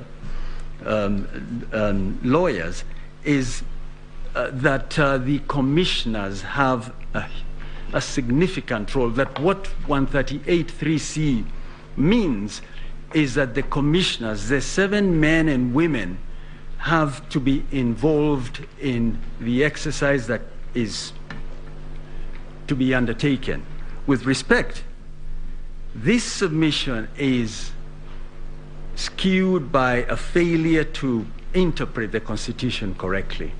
I think it's long been settled that the Constitution, the interpretation of the Constitution, looks both at the text and the context. And what has happened here is that the petitioners have decided we will stick with the text. And even that they stretch. They say the IEBC, the commission, means there's 7 of them.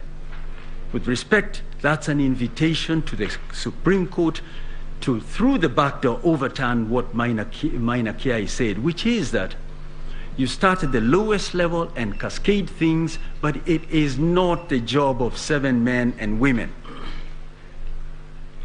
Let's look at the 7 commissioners a little more, and in particular the 4 who it is said should lead to the conclusion that the election was not conducted in accordance with the Constitution.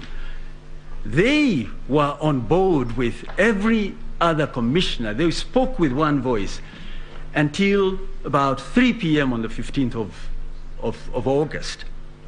Then they had their Damascus moment and made it to Serena. They changed their position. If you look at the affidavit of Samuel Gidai, look at the clips of the 4 commissioners announcing the results. But you were told here yesterday they were being given pieces of paper to read out numbers. Is this believable?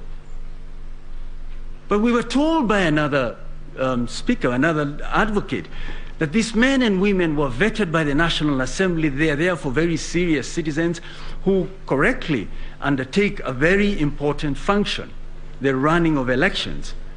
But they say they did not participate in this. In determining who to believe, look at the context. Look at the whole series of events from when the nomination took place, when the ballot papers were printed, including the supervision that they undertook, and determine whether these 4 commissioners are to be believed. Mr. Njenga, for I think the 7th respondent, argues they are here not to support either side, but to discharge their duty under the Constitution. But they did file a response. They started off by filing affidavits to set out the evidence. There's no property in a witness. They didn't stop there. On the 26th of August, they decided we will appoint another lawyer on behalf of the IEBC who is in effect going to admit the alleged infringements. This is where you apply the duck test. If it looks like a duck, if it swims like a duck, if it quacks like a duck, it must be a duck. They are saying we are here to show you we are independent. Are they? With respect, their conduct demonstrates otherwise. In a word, it is my humble submission that the petitioners have not demonstrated there were any irregularities or illegalities. Forget the magnitude. They really haven't demonstrated any. I'd urge you to dismiss these petitions. Ordinarily in these sort of cases, and I'm not telling you what to do one way or the other, because of the nature of the matters, the parties are asked to bear their own costs. But again, what happens in 5 years if people can come in 8 petitions, 1 was struck out, and say whatever they wish to say without offering evidence? I think there was some advocate who said yesterday, we're going to have 200 petitions in 5 years. Why? Because nothing, there are no consequences. We can all come here and be on television, there are no consequences. So what are we asking of you? We are asking you to give us back our country. Determine that there were no infringements, that we had a proper election. We have been in election mode for so long. The only thing that creates wealth is actually working. And this is not work. With respect, the tens of thousands, men and women who preside over elections are teachers and farmers and artisans and you name it. We're being asked to make them come back to work in a few months, or in 60 days to be precise. There is no justification for that. The order that should commend itself to you is to dismiss these petitions because they fall far short of what is required. Those are my submissions.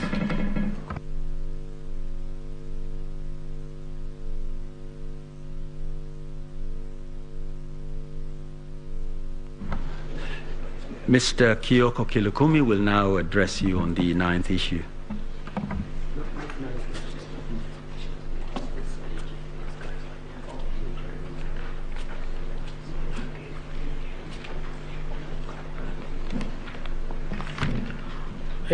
Your Ladyship, the Chief Justice, Deputy Chief Justice, Justices of the Supreme Court, my name is Kyoko Kilukumi, and I appear for the first respondent. Our team leader has asked me to deal with the issue raised by Mr. George Oraro, Senior Counsel, in regard to the affidavits filed by Joseph Kinyua and Kennedy Keara. This court did direct that the first respondent is at liberty to come and place the facts he has before this court, not through affidavits, but we've been given the permission to place the facts because time was running and the court directed we have that time. The first respondent wishes to place it on record that under Article 240 of the Kenya Constitution, there is established a National Security Council. And he is, by virtue of being the substantive deputy president, is entitled to sit in that council.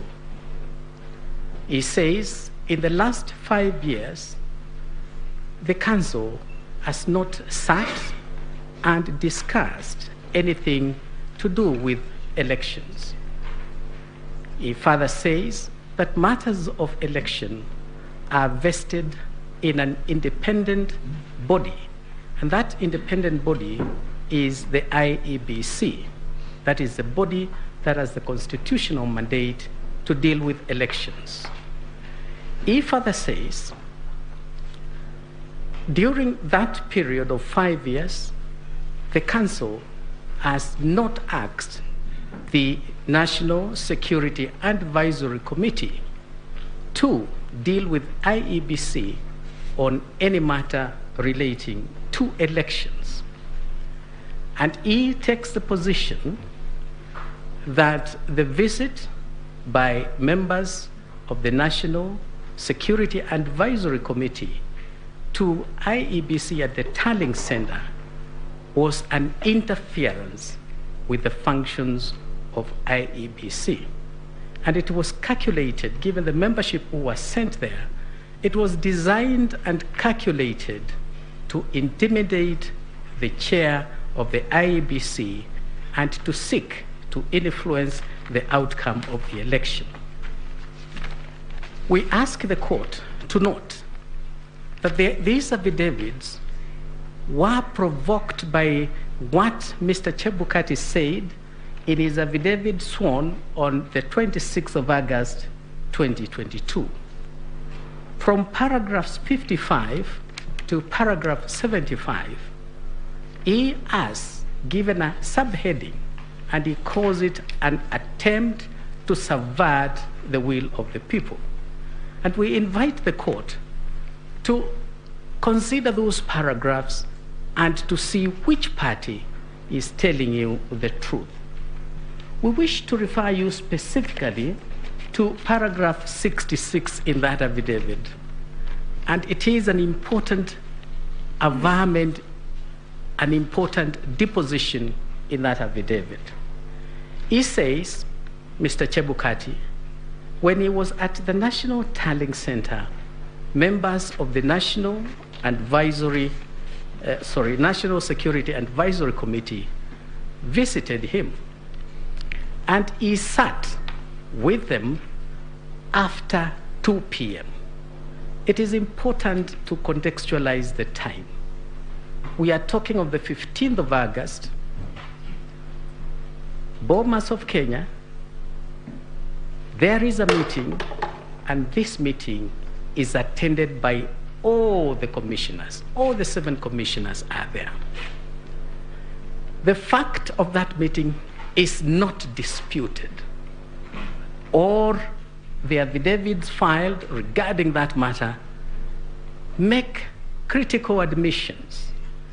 The first admission is that indeed Joseph Kinyua telephoned Chebukati and told him, I'm sending my members to you. That's an admission. The second admission is that all the commissioners, and these are the affidavits from Mr. Joseph Kinyua and Mr. Kenneth Kiara, all the commissioners were present. It is past 2 p.m. It doesn't say how long this meeting took. The country had been put on notice.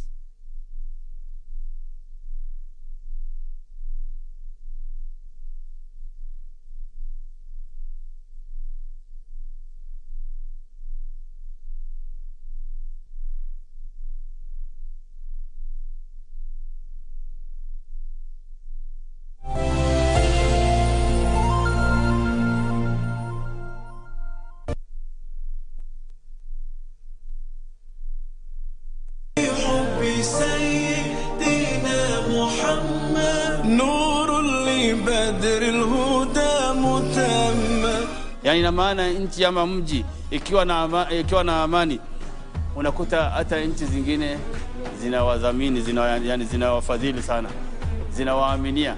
Muislamu wa kisawasawa ni yule ambaye anadumisha amani, anaepukana na maneno ambayo yanaweza kupelekea kuvurugika kwa amani, na vitendo vyake pia huwa vinahusika na kuhifadhi amani.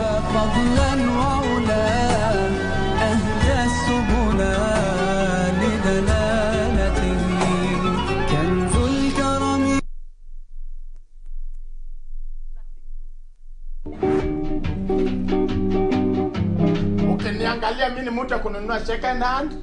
You look second hand yourself right now. Mimi nakaondiek. Niangalie hivi, nakaondiek. Not with those, maybe with the tummy. No, but Tosha. Who you to Joanne? Do you know me? Are Baba. We know each other. Iko saying lines hapo. When husband ama ni houseboy? Houseboy. Mimi wewe inakusumbua? Wako ha? Yes. Jambo. I thank you. Oh my God. Yeah? No. Let me talk the truth. confused and shape the table, please. Please. Babyface. Yeah, oh my God. Like that. Yes. Babyface. Yeah. Ulionaje kazi yangu? Skills zangu za uzaji zikoaje? You are excellent. Wewe mzee. Hatuko hapa mchezo. Ni kweli hata nani. Sasa ukisha si uongee vile unaongea.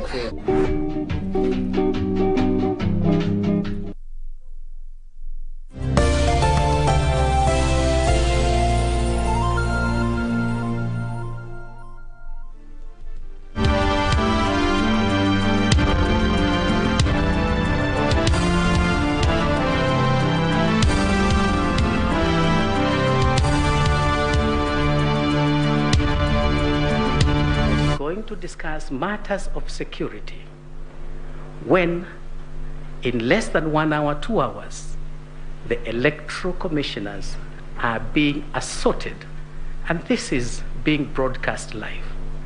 Assaulted, a cognizable offense. Police are in Bomas of Kenya. Nobody's arrested, and the people who are doing these attacks are well known. So we ask you to consider that fact in trying to see which account is likely to be true. The commissioners at Serena Hotel opened by saying, we've conducted a very good election. It's only gone bad towards the end. You will ask yourselves, does somebody disown results which he doesn't know? Do you believe these commissioners did not know what the outcome has been? We submit they knew the result, and that is why they were disowning it. We also ask the court to consider these 4 commissioners, apart from the press they did on 15th of September, they again did it on 16th, the following day, 16th of August. Was it a coincidence that again our TV screens were split into 2?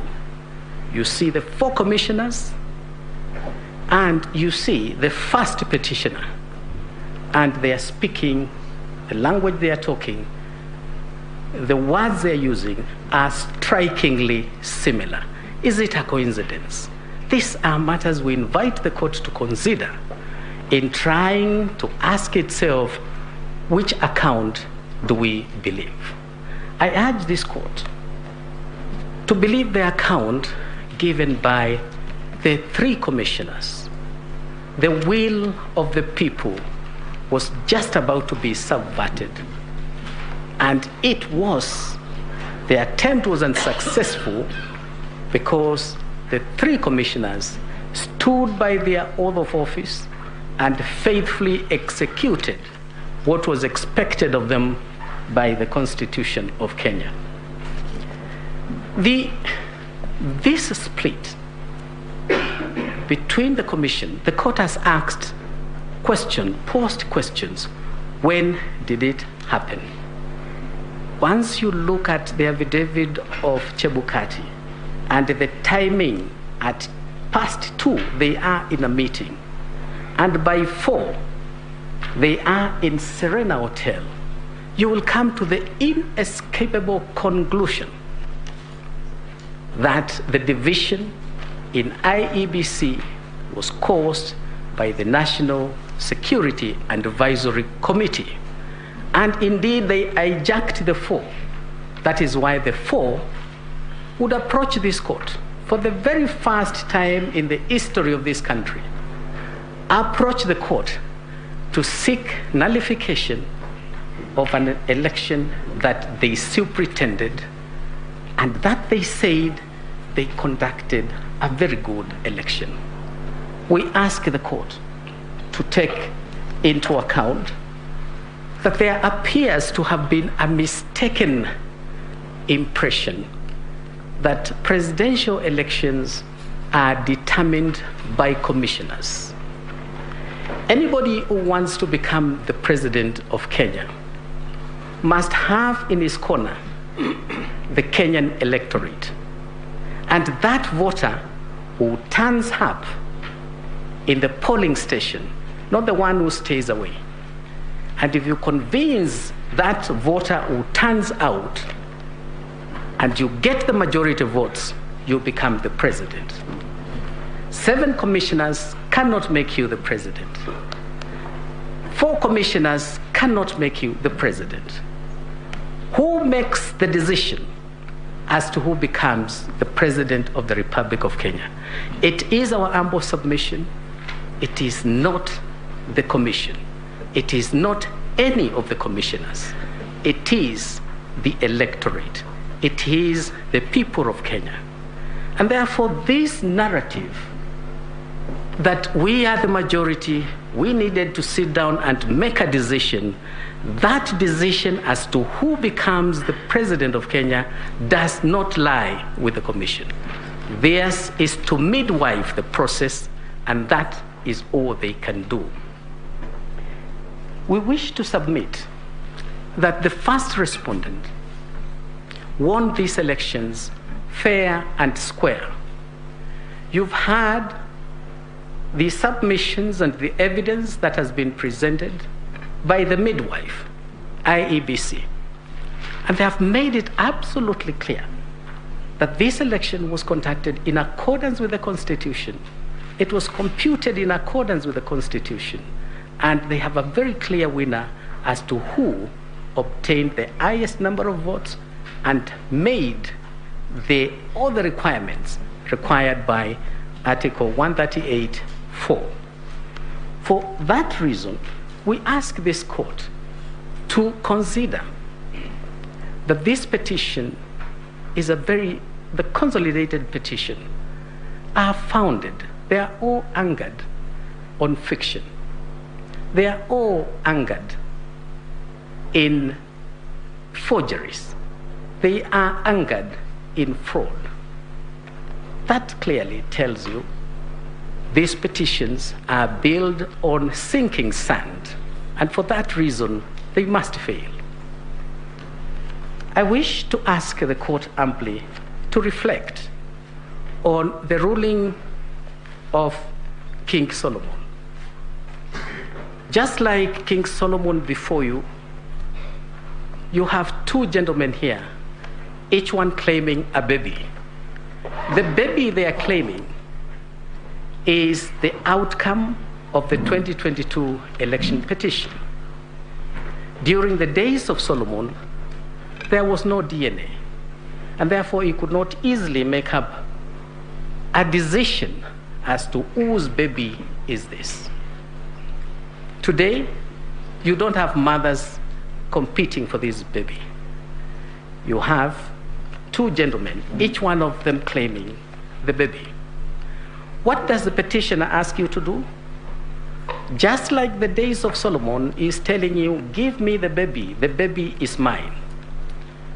And then he goes on to tell you, if you cannot give me the baby, slice it into 2. We can call this baby Victoria. We can call this baby Victor.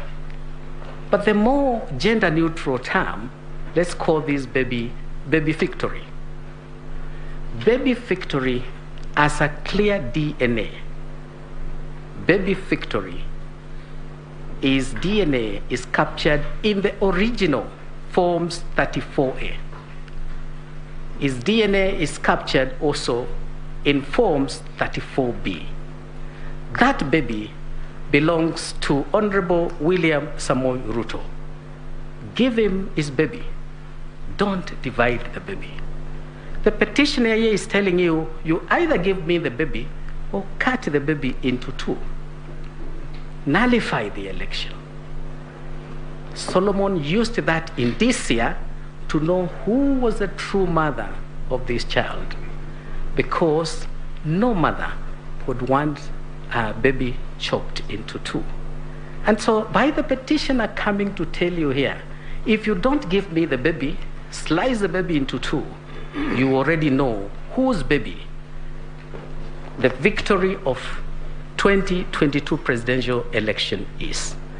I urge the court to give the baby to the legitimate and lawful father, who is Honorable William Samoei Ruto. Thank you very much.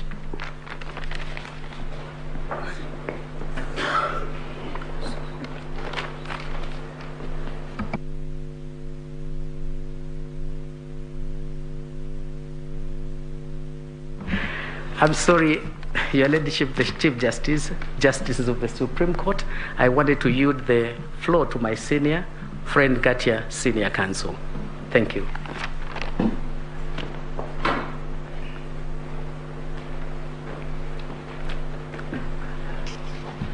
Madam Chief Justice, my duty is to make closing submissions as I also deal with the last issue. What are the appropriate reliefs? Yes. Oh. I start by apologizing. I left out 2 members of my team, 2 lawyers who have worked very hard, Rose Thiongo and Ham Langat, Mr. Ham Langat. I think in fairness, it's good I place them on record.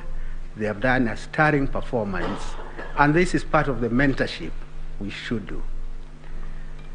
Madam Chief Justice, let me also start by apologizing that I did not place on record the fact that we did file written submissions on 27th August this year, and we rely on those written submissions. We took lots of time to actually develop almost a treatise on the origin of Election Act. We went to 1870 in England, where we found the first codification of the Election Act, and the subsequent development and the hesitation by apex courts in not disturbing electoral victory. I would request you, in the fullness of time, please look at it. I should also, in fairness, indicate that the authority I referred to from Ghana decided last year the Mahana decision is authority number 5 in our list of authorities. And again, this, Madam Chief Justice, let me say this because I ought to acknowledge it. Judges in Ghana quoted with approval one of your judges. Writing of this apex court are now being quoted with approval in the continent of Africa. And if I could say so, this is also because of the very vibrant advocacy by my learned friends. So if we could participate in enriching the jurisprudence in Kenya and Africa, so be it. I now go to a very brief response overview. You have a petition before you by Julia, I think is now number 7, the one about special group of people, 500,000, who allegedly were denied the right to vote. And this is what we call, not now fiction, but theory, pleading or drafting a petition on the basis of abstract principles. The so-called 500 people, not a single one of them have filed an affidavit to say because they were working for IEBC or were working in any hospital, they were deprived an opportunity to vote. In other words, this court must also try to establish some rules of engagement. Are we going to be holding this country at ransom as we process these petitions, which are, to say in very modest terms, very frivolous? One comes and says 500 people are denied an opportunity to vote, and then he gets away with it. Juria is a very good example of what states in America have now resolved to do. They do punish a pleader who files a pleading with the full knowledge that what is being pleaded is incorrect. I go to another area of so-called suppression of votes. This is another constant denominator, that the suppression of vote, because one level of votes was not held. And the question is, where is the empirical evidence? Empirical evidence that because there is no voting for a senator, then the turnout for votes for the presidency are suppressed, and suppressed in relation to only one candidate, not both candidates.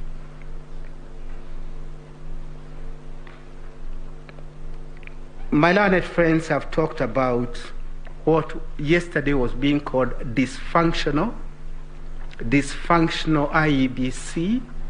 It is not dysfunctional IEBC. It was a functional IEBC until 3 p.m. on 15th. On 15th August, towards 3 p.m., some commissioners were hijacked with their free will, and they opted to walk out from their brothers and sisters. There is a point that concerns me as a regular practitioner of cycles, and this is this. For how long are we going to allow our political class to advance self-interest, and to hold this country in perpetuity of uncertainty?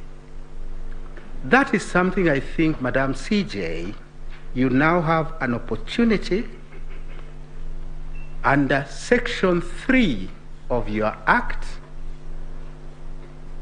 The first fundamental in Section 3 is your true north, is supremacy of the Constitution. Your true north being the supremacy of the Constitution, and then other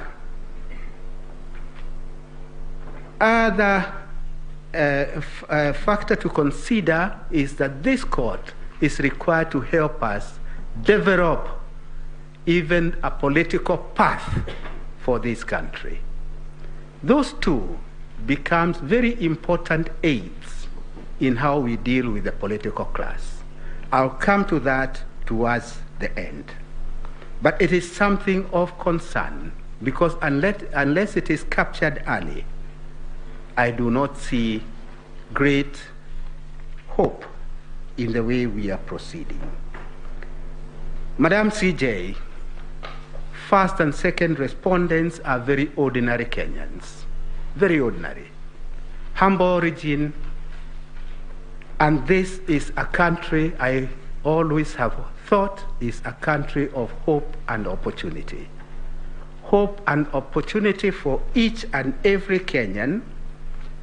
A child from humble origin ought to aspire one day to be a Chief Justice of this country.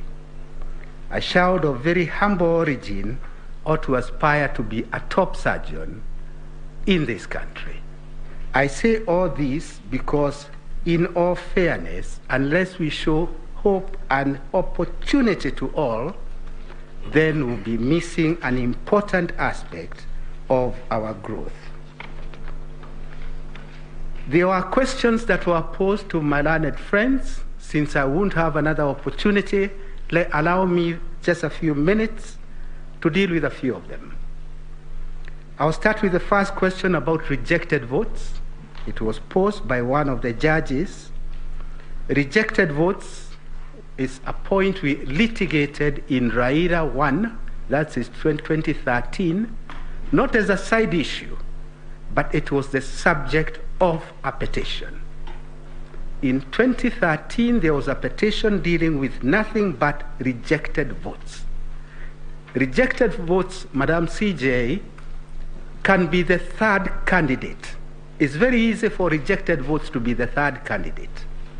And in 2013 at Bomas, where I had the pleasure and privilege of being the chief agent for the candidate, it became quite obvious that rejected candidates will be the third candidate in that contest. And if they were to be factored then the whole purpose of rejected votes is to bring down the victory of the candidate who would otherwise have won. So it is a point we litigated at length. Some of my learned friends, my seniors, we litigated at length, and this court held and found that what is to be considered are the valid votes cast. So in my submission, that is a point that has been dealt with. It was again repeated by the court in Ghana. Last year, they rejected the notion of considering rejected votes in the final tally.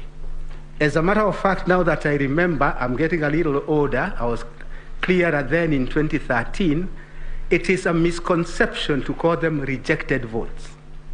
It is actually rejected ballot, because a vote is that which is valid, which expresses a choice. So those so-called rejected votes are actually rejected ballot, rejected ballot papers. The same holds true for spoiled ballots, and the same holds true for stray ballots. As fate would have it, you will not even know about the stray ballots at the point that the tallying is going on.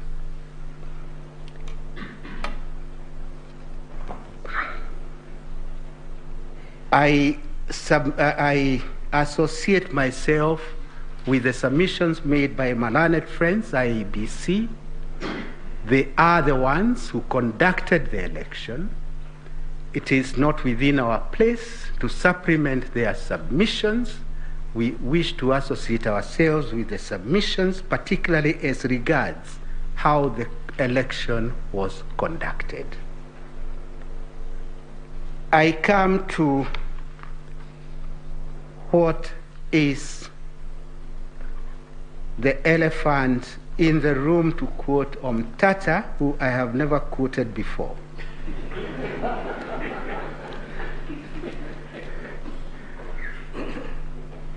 What is the way forward? On the one hand, you are being requested by many of my learned friends, actually all of them in unison. It's the first time I have seen so many lawyers making the same request: nullification of the election. Almost reminds me of the trial of Christ. Crucify him, nullify the election. After nullification of the election, no solution is provided. But all they request is nullify the election. As you consider the rival position, I will request you to consider the following. In the event you nullify the election, you will effectively be rejecting the substantive truth that the majority of voters in this country express their free choice.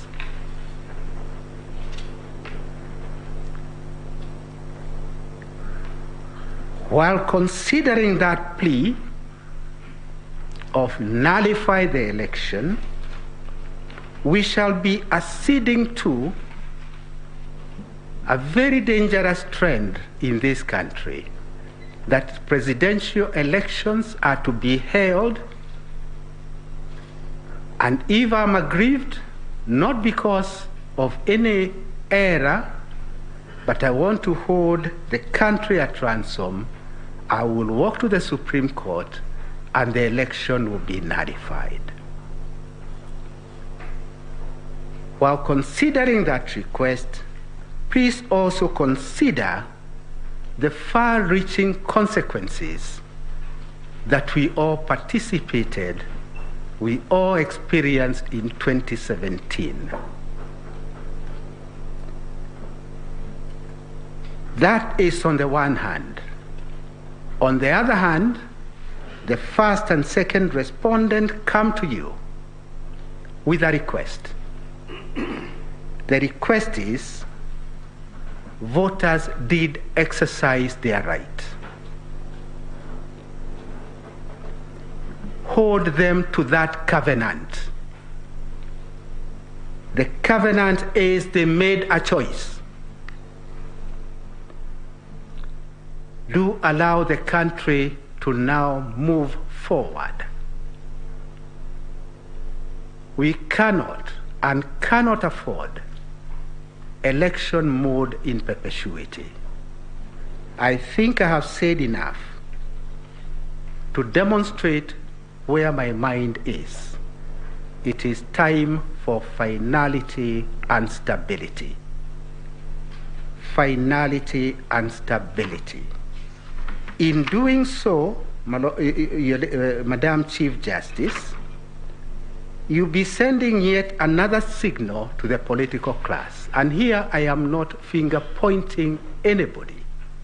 As I said in 2013, what I say for this client is what I'll say for the next client who is in that class.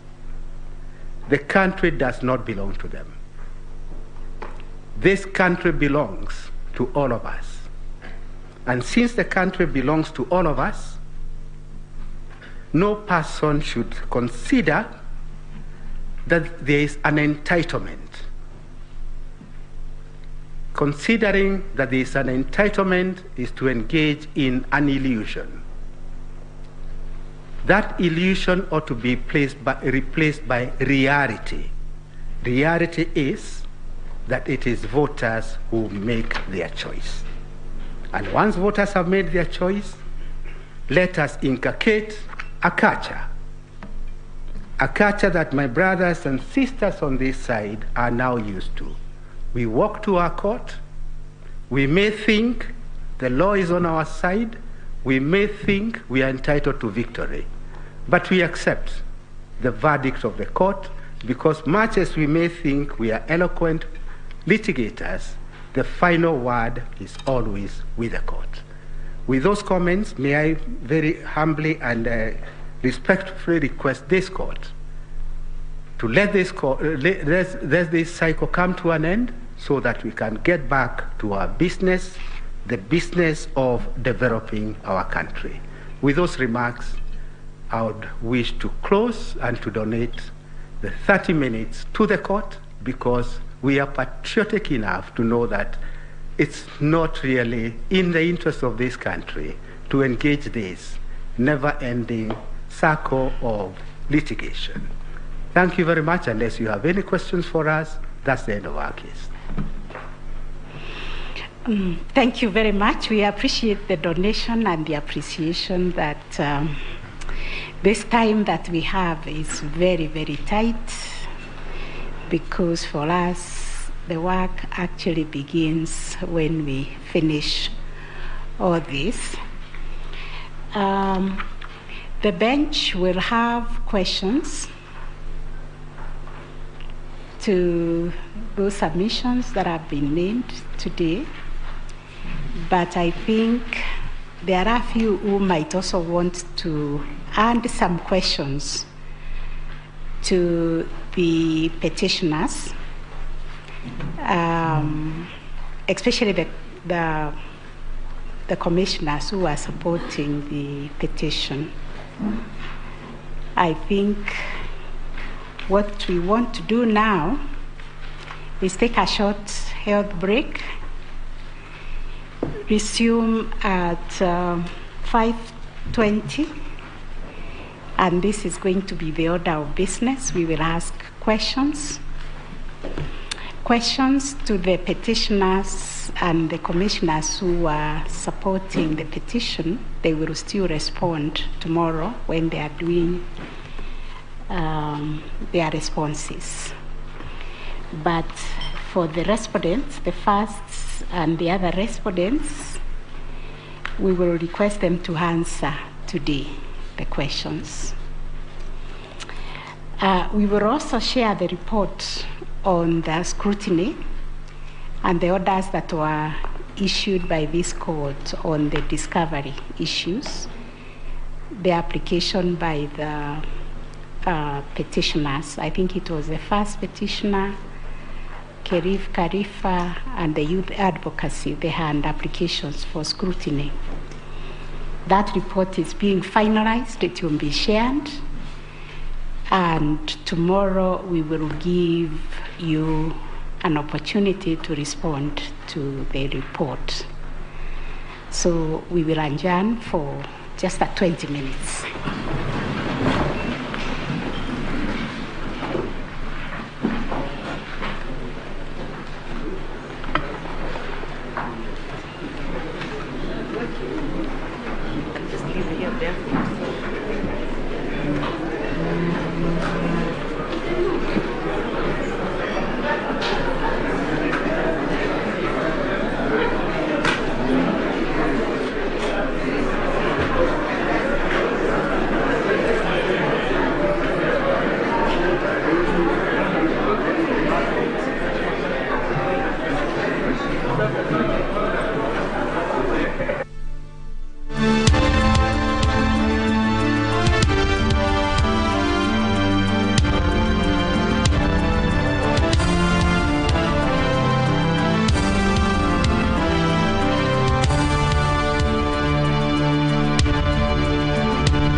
You really decided to marry her. Earlier you said your maids were all irresponsible, so you replaced them all in one swoop. Then you sent your own soldiers to guard Crescent Hall. Lily! Lily, where are you?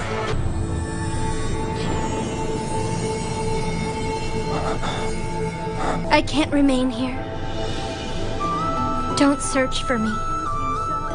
Suzanne told me if I jumped into it, I'd go back to where I belonged.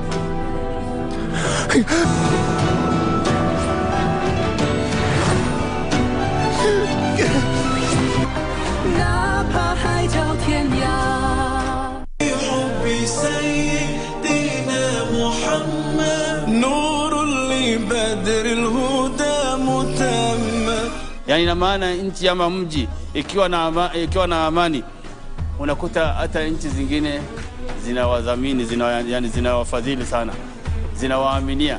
Muislamu wa kisawasawa ni yule ambaye anadumisha amani, anaepukana na maneno ambayo yanaweza kupelekea kuvurugika kwa amani, na vitendo vyake pia huwa vinahusika na kuhifadhi amani.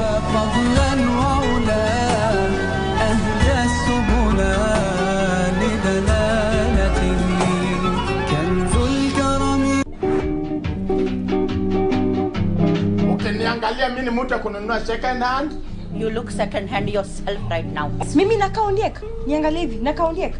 Not with those, maybe with the tummy. No, but Tosha. Huyu hata tujuani. Do you know me?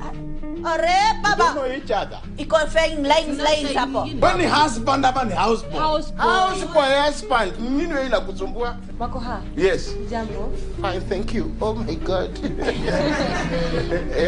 Yeah? No. Let me talk the truth and accept the devil, please.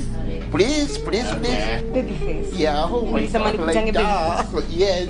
Babyface. Yeah. Ulionaje kazi yangu, skills zangu za uzaji zikwaje? You are excellent. Wewe mzee. Hatuko hapa mchezo. Ni kweli mfile hata nani. Sasa ukisha si uongee vile unaongea.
the beginning, through the history of creation, God created the heavens and the earth. The earth was without form and void, and there was total darkness. The Spirit of God was hovering over the face of the waters. Then God said, "Let there be light." And there was light.